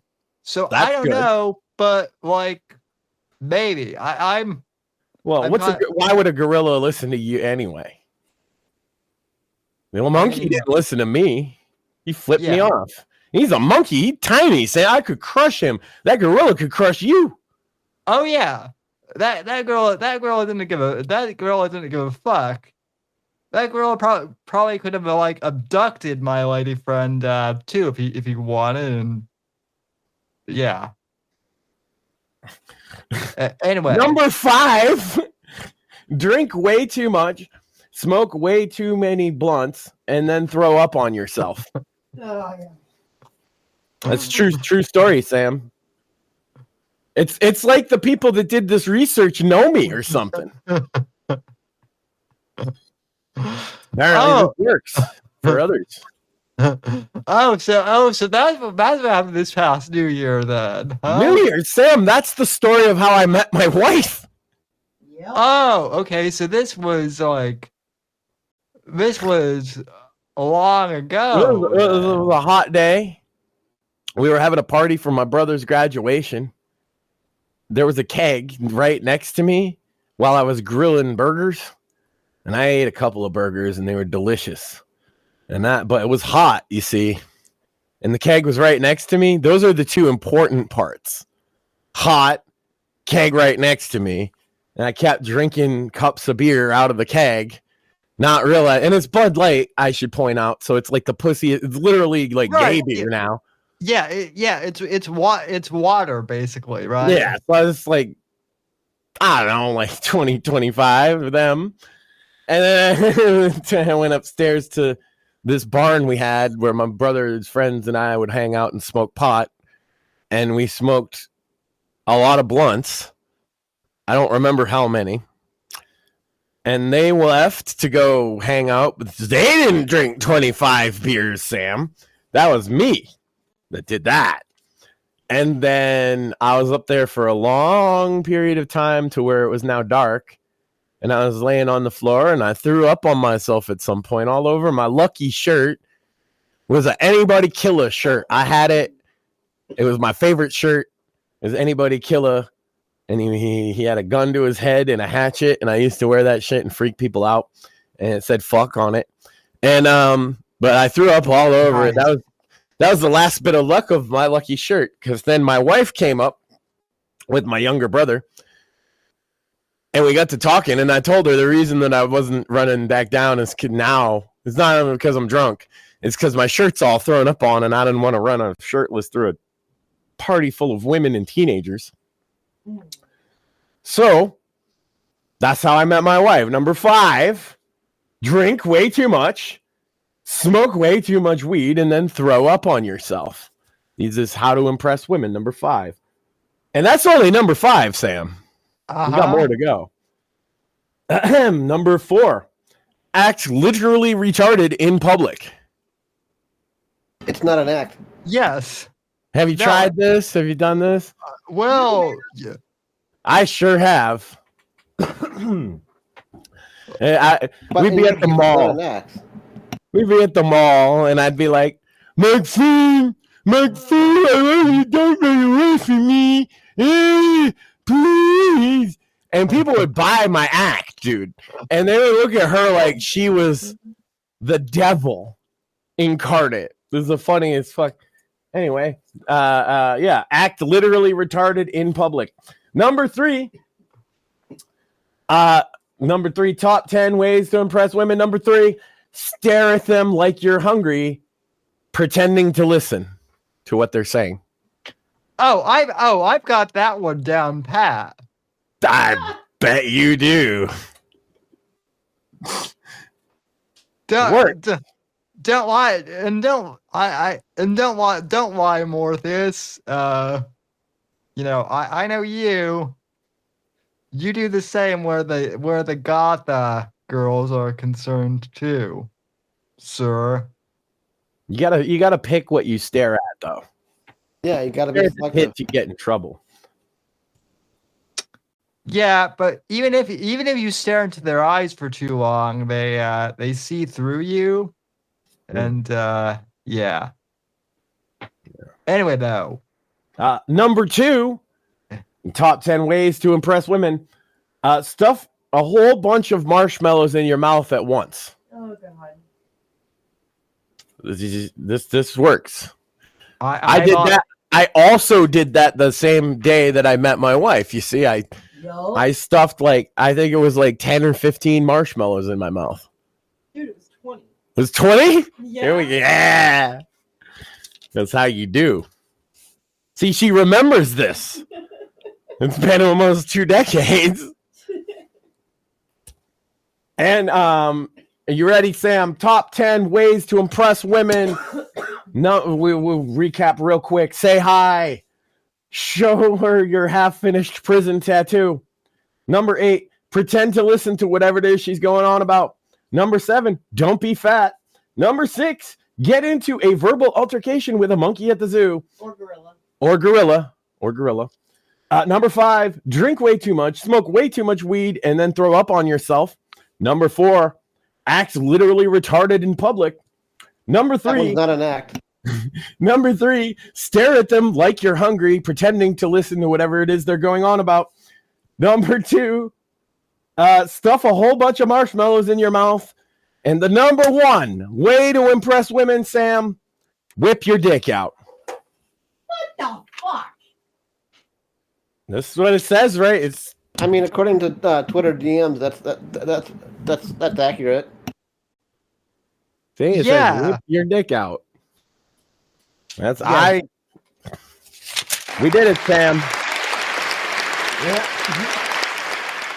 Brilliant top 10 list there. What do we got? Chat says someone give that monkey some lube. For real. I think the gorilla needs the lube more, huh? Oh. I listened to this woman. Roman says, I listened to this woman for 5 minutes, and then she wanted me to fuck her at the basketball court. Probably, yeah. You listened. See, Sam? The list is already proving itself to be true. He listened, took 5 minutes. Wait, you listened? You were supposed to pretend, bro. What are you doing? Well, I mean, did it pay off, Roman? That's the question. Well, it did, because it doesn't matter how it ended. She wanted to fuck. So it worked. Yeah. Salute.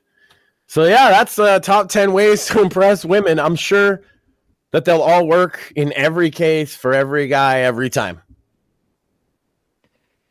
I mean, you know, it's worked for some people on this panel for sure. Well, I mean, a couple of those, it's almost like I wrote it. It's crazy. Yeah, well, you know, but again, it was written by the crack, the crack writing team we have here. Yeah. Yeah, no, by that he means the crackheads I hire. If you just pay them in crack. Yeah. Oh yeah, no. That totally, works. Crack thing. So now my wife's mad at me because she helped me. She wrote it down. I mean, I said all the things. She was definitely not okay with some of my answers. She came up with the topic, though. Well, but to be fair, your argument with the monkey was far more wholesome than my argument with the gorilla. So, The monkey. There was a lot. The notion that he wanted to eat me out, dude. That ain't wholesome. Yeah, I mean, he started by suggesting oral sex. And I was just like, fuck you, monkey. Okay, well, and he's all little cute. So like that's the thing, Sam, is like, yeah, yours, the monkey's the asshole. In mine, everybody thought I was the asshole. Because they didn't see the monkey give a little gesture at my wife and then look at me like, fuck you. And by the way, Sam, I go back, that monkey flips me off. Yeah, well, maybe we are descended from primates. Like I've got like a lifelong blood feud with that monkey, Sam. Fuck that monkey. Well, you cockblock that monkey, Max. That monkey that monkey disrespected me in public. He's lucky I didn't kick his fucking monkey ass. Oh, fucking monkey. Yeah. Yours is a gorilla. I mean, you probably couldn't kick its monkey ass, so you just kind of have to watch and turn your eyes so you don't see it. Sam's kind of crippled, so it's not going to do much ass kicking. Yeah, rather than fight for your lady's honor, you just kind of slowly walk to the next exhibit. Yeah. You're not fighting I'm not fighting a gorilla, Sam. I've always said I'll fight pretty much any man on earth, right? But a gorilla? I'm not stupid. With that being said, justice for Harambe. Never forget the gorilla who died so that Trump could save this nation, or however that 2016 meme. Harambe is just sitting there in his cage being a fucking gorilla, right? And then this delicious looking little child wanders in. You know what I mean? And he's like, yo, I'm going to eat that. You know? He picks him up and he's going to eat the and they're just like, bang, and shoot him. And it's like, man, brother can't get no respect in this country. He's just trying to eat. Do we actually know that was like happening though? Do we actually know that Harambe was trying to eat the kid, or? I don't know. I just like thinking like a monkey, bro. It's like a delicious little morsel has wandered into my. Well, you know that they don't usually come in here, right? So. No, but for all we know, you think he's gonna make it its best friend? And that's the reason they shot him, Sam. Is you gonna take that chance? Are they gonna be best friends, or is he gonna be lunch? Well, that is a fair point. Right. So. If it's your kid, you would not be like R.I.P. Harambe. Oh no, none whatsoever. I just you'd be like, shoot that motherfucker now. Now. 5 minutes ago, shoot that motherfucker. What are you doing? I do somehow like 2016 was wild in the sense that, like, that was how the year started, and then the year ended with Trump like winning the election, and somehow people have correlated the two as like one led to the other somehow. Well, the spirit of Harambe, whose lunch was interrupted, oh my god, has led us through. You know what's funny, Sam, is my wife has the opposite thing of Kamala, so I know that it can always get a reaction out of her if the joke involves some type of harm coming to children. Whereas, like, Kamala will always laugh at that. My wife will always get viscerally angry about it. Yeah, well, I mean, your wife is also a human being too. I mean, Kamala laughs at anything horrible. It's true, but especially dead kids. Like Kamala finds I have watched a lot of Kamala, and I knew this before even like most people knew much about her, because I watched her on the Senate floor. And if there's one consistent thing about Kamala Harris that tickles her funny bone, it's any mention of dead kids, whether they're blown up, whether they're kidnapped, human trafficking. It doesn't matter what horrific circumstances you're talking about. Kamala Harris cannot help but laugh uncontrollably at times at that topic. Well, her and Hillary Clinton both have that, like... Why did I get hit for Kamala Harris laughing at dead kids? But look at what you got hit with. I got hit with... Matt, I got hit with gummies or something. Dope. Oh, they're Cadbury mini eggs. Maxine, what was that for? I mean, for all the dead kid jokes, she just couldn't get at me until now. And it's nice because I gave them candy. Yeah. If you're Kamala Harris or Hillary Clinton, I mean, I guess dead kids are pretty hilarious. But God forbid you're a Secret Service agent who pats down, Huma, then you'll just get called a cunt by Hillary, as John Guarnieri pointed out. It's probably a good thing that I wasn't part of that interview, because I'd want to ask the obviously dumb joke question that's way too over the edge but still funny. Was Uma Abedin, was her Secret Service code name Frazzle Drip? I actually did ask. Shout out to those that know. If you don't know, don't look that up. Is that Is that similar to? Well, I mean, anything with Huma is just hilarious in and of itself. As soon as John says Huma, I'm like, oh yeah. Anthony Weiner's wife, and he was like, oh yeah, so you know about that then. By the way, R.I.P. Andrew Breitbart, the man who, well, shit. Wait, he died? Shit. Well, I was going to say Andrew Breitbart exposed Anthony Weiner, but Anthony Weiner did that himself. Anthony Weiner exposed himself multiple times all over the internet. And, yeah. And, friend of the show, John, was there for that entire Isn't it funny that there's two politicians with the last name Weiner and they're both, like, obsessed with being degenerates? What are the odds?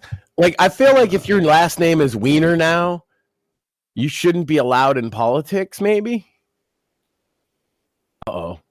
He disappeared. Should you even be allowed in polite society? Yeah, like, you should, like we should say, look, you could be Weiner, okay? But there's certain places and things and jobs that you're just, like, not allowed at. Or you could change your name. Like, we understand you're born a Weiner, okay? But we need you to become more than a Weiner. You know, otherwise we might have to monitor your activities a little bit. Because we got a problem with Wieners running around, you know? I mean, people change the name all the time, right? That one seems like, if you're going to be in the public spotlight, that one seems like an obvious one, right? So, yeah. Kind of like change your name to, like, Biggest Dickus or something, you know? That one would actually be like, I would actually approve that. That one would actually be funny. So, anyway, though, speaking of guests, we got Biggest Dickus? Well, that would be sick, because I would be laughing the whole time. You know, in a way, we do have Biggest Dickus. And who do I mean by that? We have Steve Stratton as our first guest next week. That begs so many questions that I'm not going to ask, Sam. Well, you know, he is a great friend of the show, author. Yeah, glad to have him back. He's one of the biggest names in the Throw Author Zone. So how so I had a great conversation with him yesterday on everything from his new book, Caribbean Harvest, which actually comes out on Monday. So nice.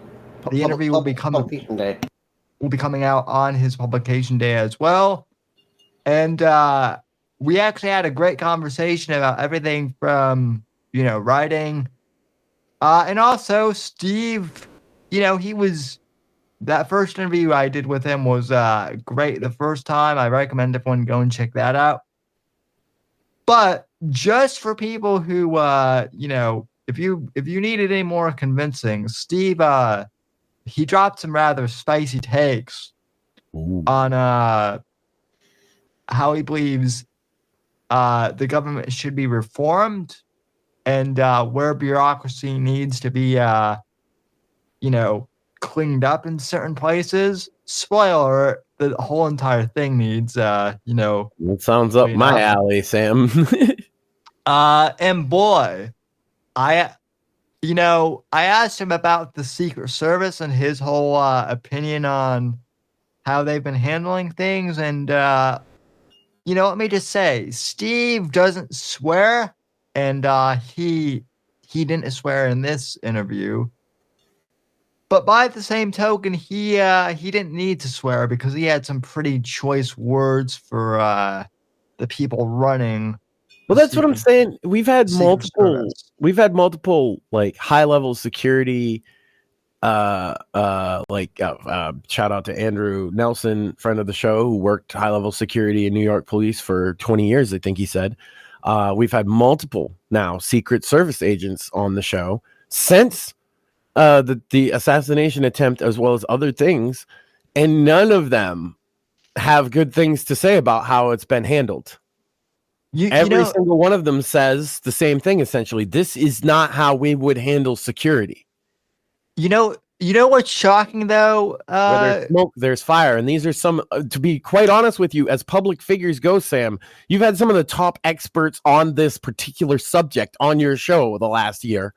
And they all have a consensus is that what's going on now with the Secret Service is not working. Accountability is not being held up to the proper standards. That's what they're all saying, essentially. Yes, not just that, ladies and gentlemen, but the sad truth is that really the Secret Service has had a communications breakdown problem. Oh, it comes from the leadership on down, yeah. Well, not just that, but since the Kennedy assassination, really. So, in over 60 years, the Secret Service literally has not learned anything about... you can see the Reagan assassination attempt was a similar situation. Wrong. They've learned how to fuck up more. Well, yeah. Yeah, like the Reagan one was handled much better. I was because Mort's right. If you look at what happened with Reagan, he got shot. He got right into the limo, got off the scene immediately. Right. Secret Service was not in a complete panic the way it was when Trump was on stage. And I get it. Trump was on stage, so it's a little different. He wasn't right next to the limo or whatever.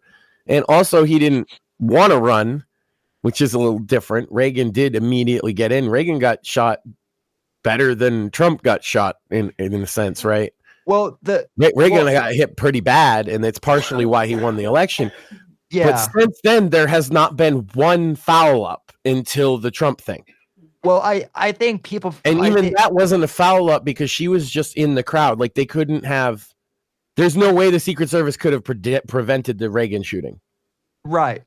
Well, they absolutely could have prevented the Trump shooting.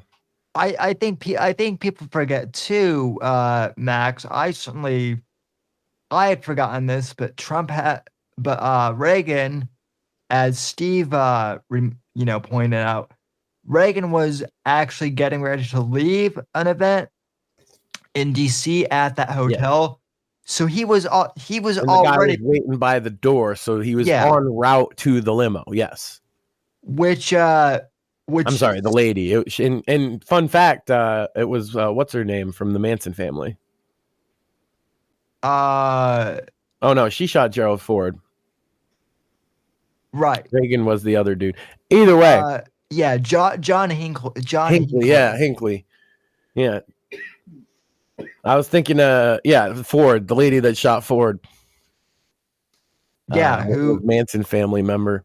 I mean, this happens on occasion. This is why we have the Secret Service. Obviously, a crazy shows up, tries to take a shot at either. I mean, because obviously you mentioned JFK, but let's not forget that his brother was also fucking shot in the head, point blank range, by a crazy guy with a gun in the fucking back of a hotel, as he was the nominee for the Democrat nomination for president.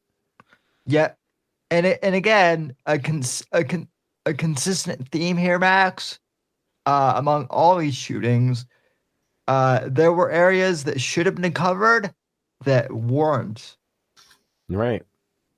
The the hotel door in both the Reagan assassination attempt and in the RFK assassination, there were areas that should have been covered that weren't.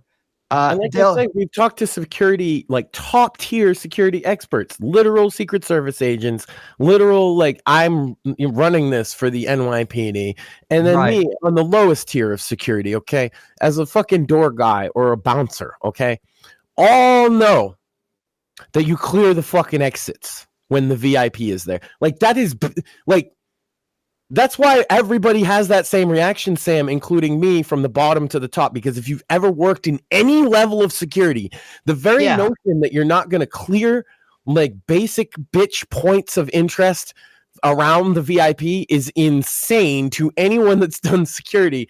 And I didn't want to, like, I'm not trying to put words in any of their mouth, but they all paint the same picture of like confusion as to how this could even happen. And then dismay at like the communication breakdown. Where was the police that are talking on the local level are talking to people right there saying, hey, there's a guy up there, right? Where was the communication? Where was the radio room? I've asked that question. Remember, I've asked that question to a couple of these security experts, and they all were like, yeah, exactly. Where was the radio room? Who was involved? Who was coordinating between the locals and the federals and the Secret Service? We still don't know, by the way. No, and that was something else that, like, again, not to give the interview away, but that was definitely something that Steve brought up. The fact too that the Secret Service, a lot of people who are younger than me probably don't know this. You and Mortheous probably do, but the Secret Service, do you know what their primary tasking is, gentlemen? Well, counterfeit money originally. Exactly. Yep. They're part of the Treasury first and foremost. And Steve, well, he has his opinions about the role of the Secret Service, what they should do, and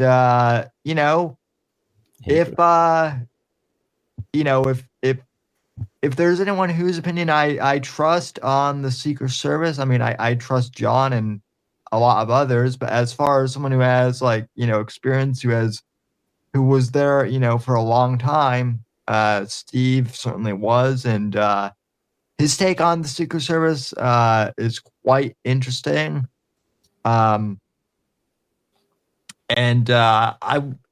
It's a shame that this show isn't bigger, because I even think that Vivek and Elon, certain people at the Department of Government Efficiency might do well to hear this interview.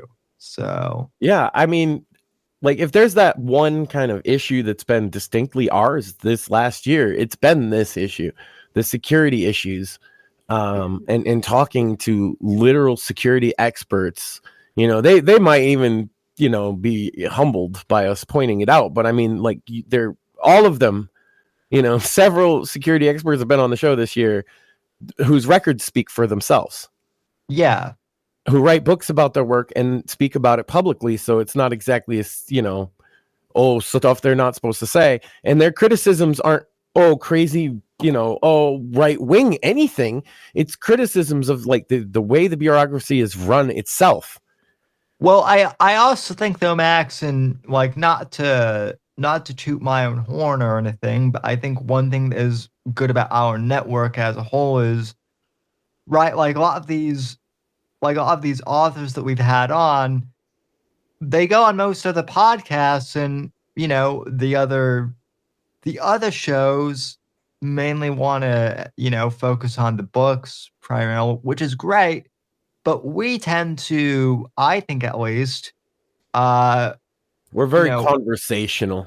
We're very conversational. We allow people to open up and talk about the whole spectrum. Also, like what I like to do is I like to ask questions that might be out of left field or right field. Yeah, just to get something different. Right. Well, exactly. I would say, like, we did the awards or whatever, but one of my favorite shows last year was having Andrew on discussing police stuff, whereas like even people who watched it pointed out they didn't see us coming to as much common ground as, because I'm obviously very vocal police accountability activist, right? And yeah, but here's the thing they didn't understand, I guess, just because he's a cop, he is too. Yeah. So of course we had a lot of common ground, and the problem I feel with a lot of like the police accountability movement after BLM is it turned into fuck cops, and that's the exact wrong mentality if you want actual change. Well, again, similar thing happened with last year with Steve Stratton and I. A lot of people, I think that because Steve was part of the Green Berets and part of the DEA, that he was totally for Reagan's version of the drug war, and that he thought that just saying which I thought was clear from the interview itself that wasn't the case, but apparently it wasn't to some people. Well, again, Max, people just like people assume that you and Andrew wouldn't agree on much. People also make the assumption that Steve and I might not agree on the drug war, but as it turns out, again, that's a whole thing of, the drug war. Reagan in some ways was very, did do some good things on it, but there were also areas of it that were critically misunderstood and mismanaged and have haunted us for the last. I mean, let's not beat around the bush. It was on his 45 year. The CIA smuggled in cocaine on his watch into the inner cities and started the crack epidemic, right? Yeah. And you could say the argument I hear most about Reagan is that he didn't know that, and that sucks. That's not a good defense. He's the president, and his major policy was drugs, right? And on his watch came in one of the worst drug epidemics, and it was done by his people behind his back to fund some of his, like, the Iran-Contra and stuff. That's my biggest criticism of Reagan. Yeah, if he didn't know, why didn't he know, and what didn't he look into? Yeah. And these are always the kind of questions, right? We come back to those same questions, is the nuts and bolts of how these kind of things come together are way more complex than a lot of people think, right? And so when you start talking about accountability, like the idea of holding Fauci accountable, I get it. I do. He's not going to go to jail. And we should probably just like fucking forget it. Fine, then I want him on house arrest for the rest of his life. He won't even get to that point. Oh, I know it, but I would be satisfied with that at this point. Yeah. Yeah. Actually, what I'd be satisfied by is what they're actually planning on doing, which is lifting the immunity on these pharmaceutical companies regarding the vaccine and other therapeutic drugs. That we need to do.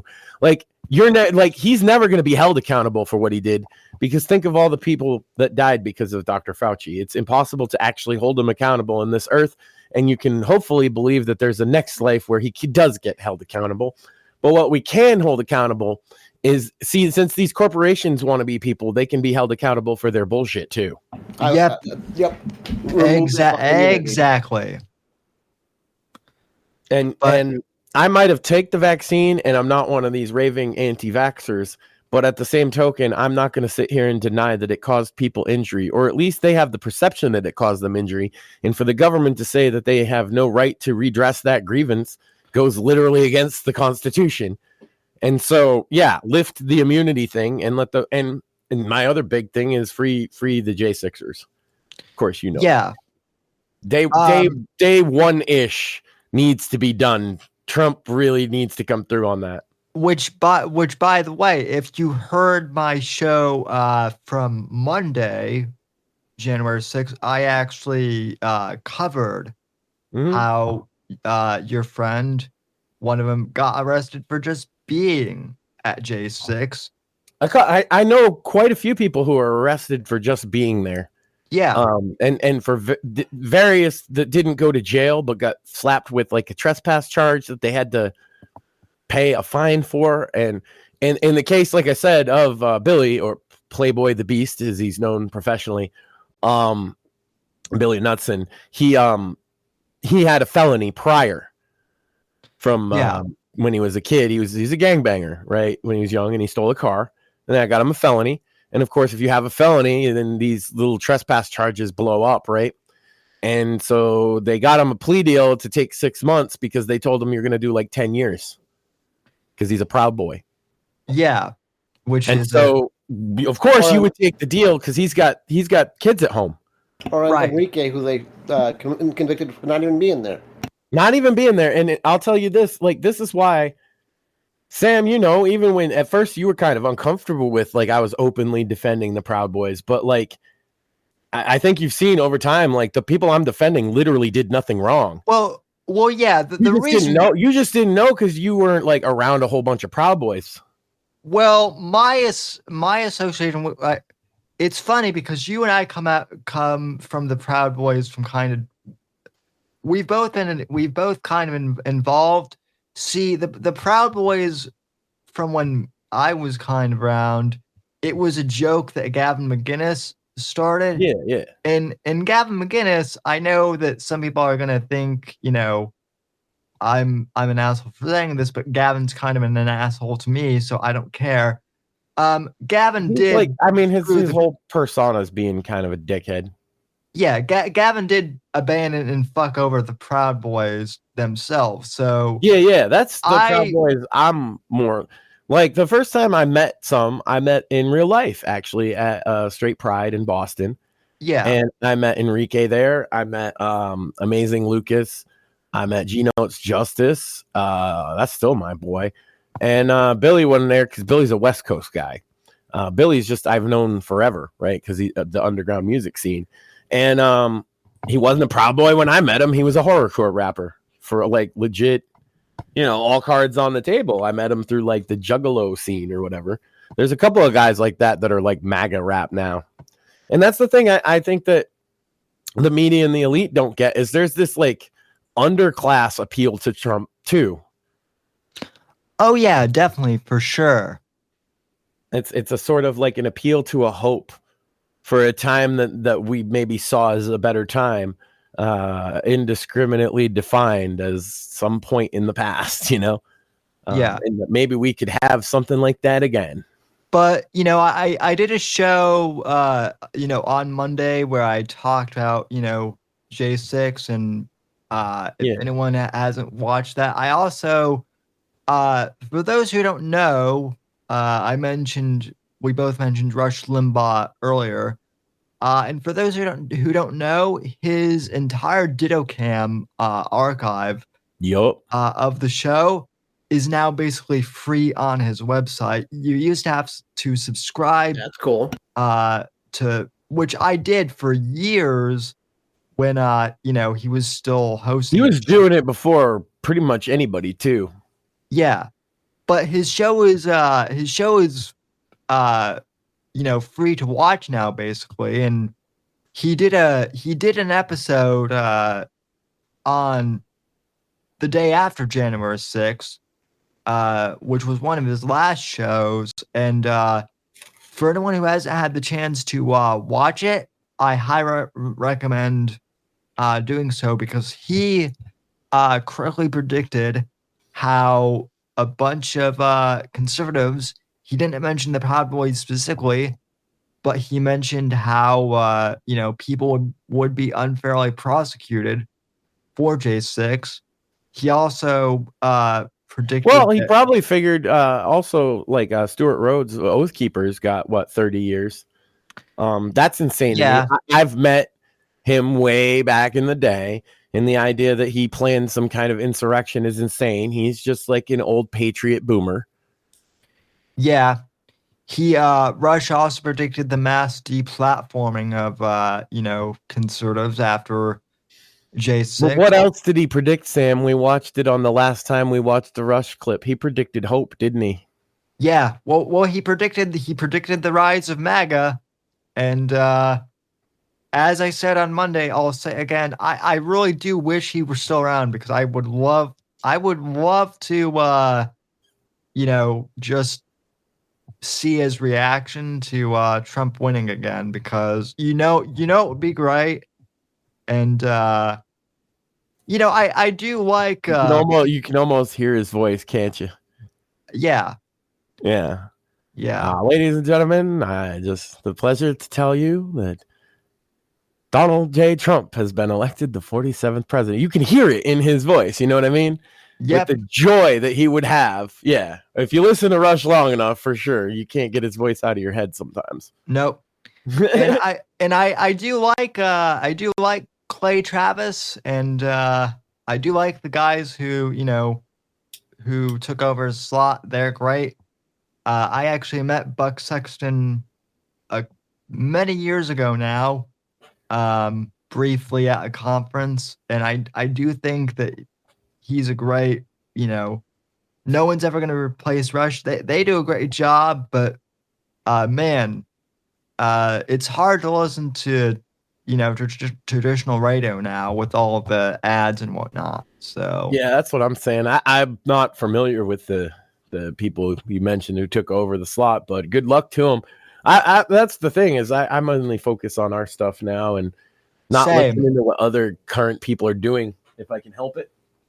Because I don't know, we're having fun. We're giving our own authenticity seems to be the ticket.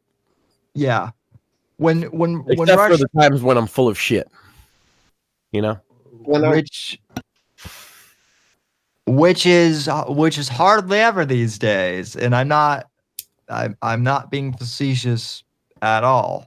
Yeah, but that needed to be taken. It seems like Max is right is a thing that's coming, true more. Right. And when the robot men take back the power from the lizard people, you're going to be like, oh shit, he wasn't kidding. Yeah. Just gotta watch out, because there's still the snakes around, the snake people. Mm-hmm. Well, there will always be the snake people around. Yeah. It's because they fit in real good, and they can get in real small places. Mm-hmm. Gotta watch those snake people. But anyway, so we've got Steve Stratton coming up on the Monday show for next week. Mortheous. Kicked out. Bits and Bones. Yep, Bits and Bones on Sunday. And any gaming news? On Monday there's a video game reveal from the developers that have left CDPR by a new studio called Rebel Wolves, and they're revealing their vampire game on Monday. Nice. That'll be cool. And then I hope it's full of diversity. That's what I really would like in the video game. Equity and inclusion too. Oh man, and some representation. Give me a wheelchair vampire and I'll be happy. Yeah, give me a mentally impaired vampire. That's what I like about those old Fallout games and stuff. Edward Cullen. There used to be representation. If you give yourself 1 in intelligence, I felt like seen. But you couldn't be heard because you couldn't talk. Nice reference there, more. Yeah. Gaming news. And then WWE Raw might have been seen by 10 million people for the first time since like the 90s. And AEW got the worst TV show of the year award from me. There you go. Again, Max was right. So, and then next year. And then Sandwich Makers Saturday nights. And it's probably not going to be a Stranger Things episode again, is it? I'm talking about wrestling. She's going to talk about wrestling. Oh, geez. There you go, guys. Everybody's going to hate it too because she likes the baby faces and doesn't like the heels, and all y'all motherfuckers are like so deep on being marks that you can't even wrap your brain around it sometimes. That she just genuinely likes the good guys and doesn't like the bad guys and wishes harm on them because she's like an old school wrestling fan from New England. She's brutal. To be fair, he wishes harm on Liv Morgan for real, dude. Like, I get scared. Yeah, well, Maxine wants to trip a bitch downstairs. Yeah. She don't like you messing with the goth girl, I guess. That's what it is. Yeah, well then and then Rhea won, and the Undertaker fucking comes out to like big up her. My wife like lost it. It's the Undertaker. Yeah. Well, what do you think about Hulk Hogan getting booed, Sam? You heard about that? Hulk Hogan got booed. You know why? Because it was in LA. Yep. Yeah. Like, people are thinking, oh, what? This is like news now. It's like mainstream news that Hulk Hogan got booed. It was in LA. I'll tell you what, put Hulk Hogan out there in Dallas, Texas. Put Hulk Hogan out there in his home state of Florida, and he's not going to get booed. Wrestling nerds and lefties don't like Hulk Hogan. Wrestling nerds for all the wrong reasons, because they like wrestling for all the wrong reasons. Yeah. And lefties because he supported Donald Trump. It's simple as that. He supported Donald Trump, and it was LA. Although, like, shout out to our buddy Jimmy, and also other Craig, Navy Craig, who are like the two based wrestling fans that both Moore and I know that listen to this show. Even though oftentimes it conflicts with one of the wrestling shows that's on Wednesday nights. So, it's just a TV show of the year. It only conflicts with AEW. Why do you think I gave that the worst fucking TV show of the year, Sam? It's in our time slot, and also as a wrestling show, it's been very bad. But like, it's in our time slot. That was I figured you gave it the worst TV show of the year because it was the worst TV show of the year. But also, it's on Wednesday night. Right, and apparently it makes it even worse. Yeah. How dare fucking they trash? How dare they take our time slot? Billionaire fucking trash. But hey, we probably get more viewers than they do, realistically. Oh, damn. Sam's dropping bombs. Yeah, so that's I don't believe AEW and NXT go head to head anymore, so yeah. It's not even close. NXT's like pushing 2 million. No, I meant as far as the nights they're on. Oh yeah. NXT moved nights, and then Vince McMahon left, and then everything in WWE has just blown the fuck up because Vince was holding it back, obviously. Yeah. Plus, merging with and this is the thing about those fans booing Hulk Hogan. I'm not sure if I said this on the show tonight, but those fans booing Hulk Hogan are retarded as fuck because the company itself, WWE, is a merger with UFC under the heading TKO, which is an overtly Trump-supporting organization with multiple members who are now moving into positions within the Trump cabinet. Yep. So if you went to a WWE show, you just put money in Trump's coffers almost directly. Well, also, so if you're doing Hulk Hogan because he supported Trump, you're the retard. You're the mark. Yeah, and also you supported Trump. Well, and also, like, ever since WWE, like, did the partnership merger with, UFC, UFC is, run by Dana White, who, for anyone who, Trump shows up to the big fights all the time. Yeah. Yeah. So, yeah, he'll show up in WWE events. I guarantee you he'll show up at, like, WrestleMania or something. He's like, he had to not for a while though because Vince was his tie. Well, he's not like buddy with. This is what I understand. He's not like they don't hang out. He didn't know. He didn't know Vince was shitting on heads. I don't think Trump would approve of the head shitting. No, well, like Trump likes playmates, which is something that he and I have in common. But I think he likes many women. Heads is a little many beautiful women. Much for him. So he likes many beautiful women. Little much for both of us, actually. They love him. So they do. So anyway, though, anything else we need to announce, or I think we covered about all of that. So. You're not doing the OnlyFans. Oh, God. No. Toss that back and forth, but I guess... Only feet. No. We're not doing that. Thank God for Rumble, though, allowing us to stream and Rumble. I mean, I get you. You just, I'm just telling you, I've explained to you, there is a market in gay pornography.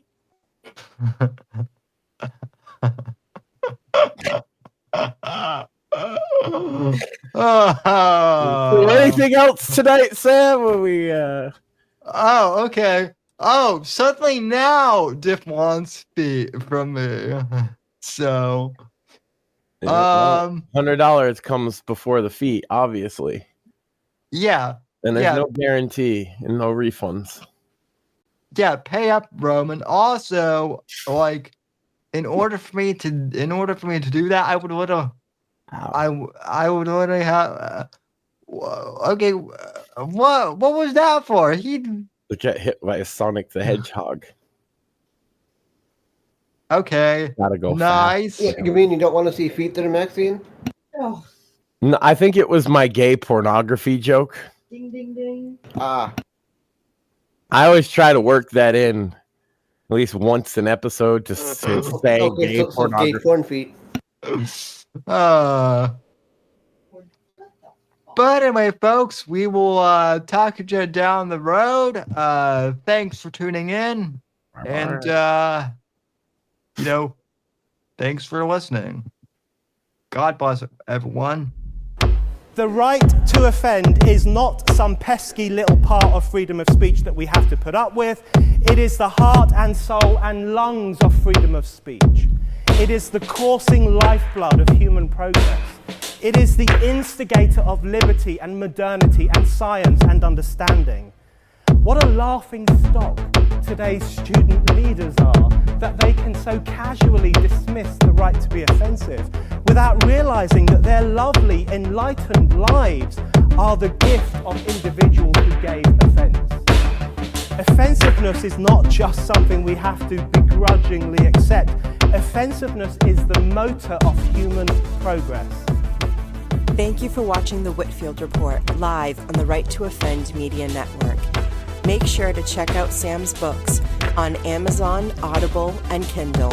You can follow Sam on X at SamW_NGC and the Right to Offend Media Network at RTO Media.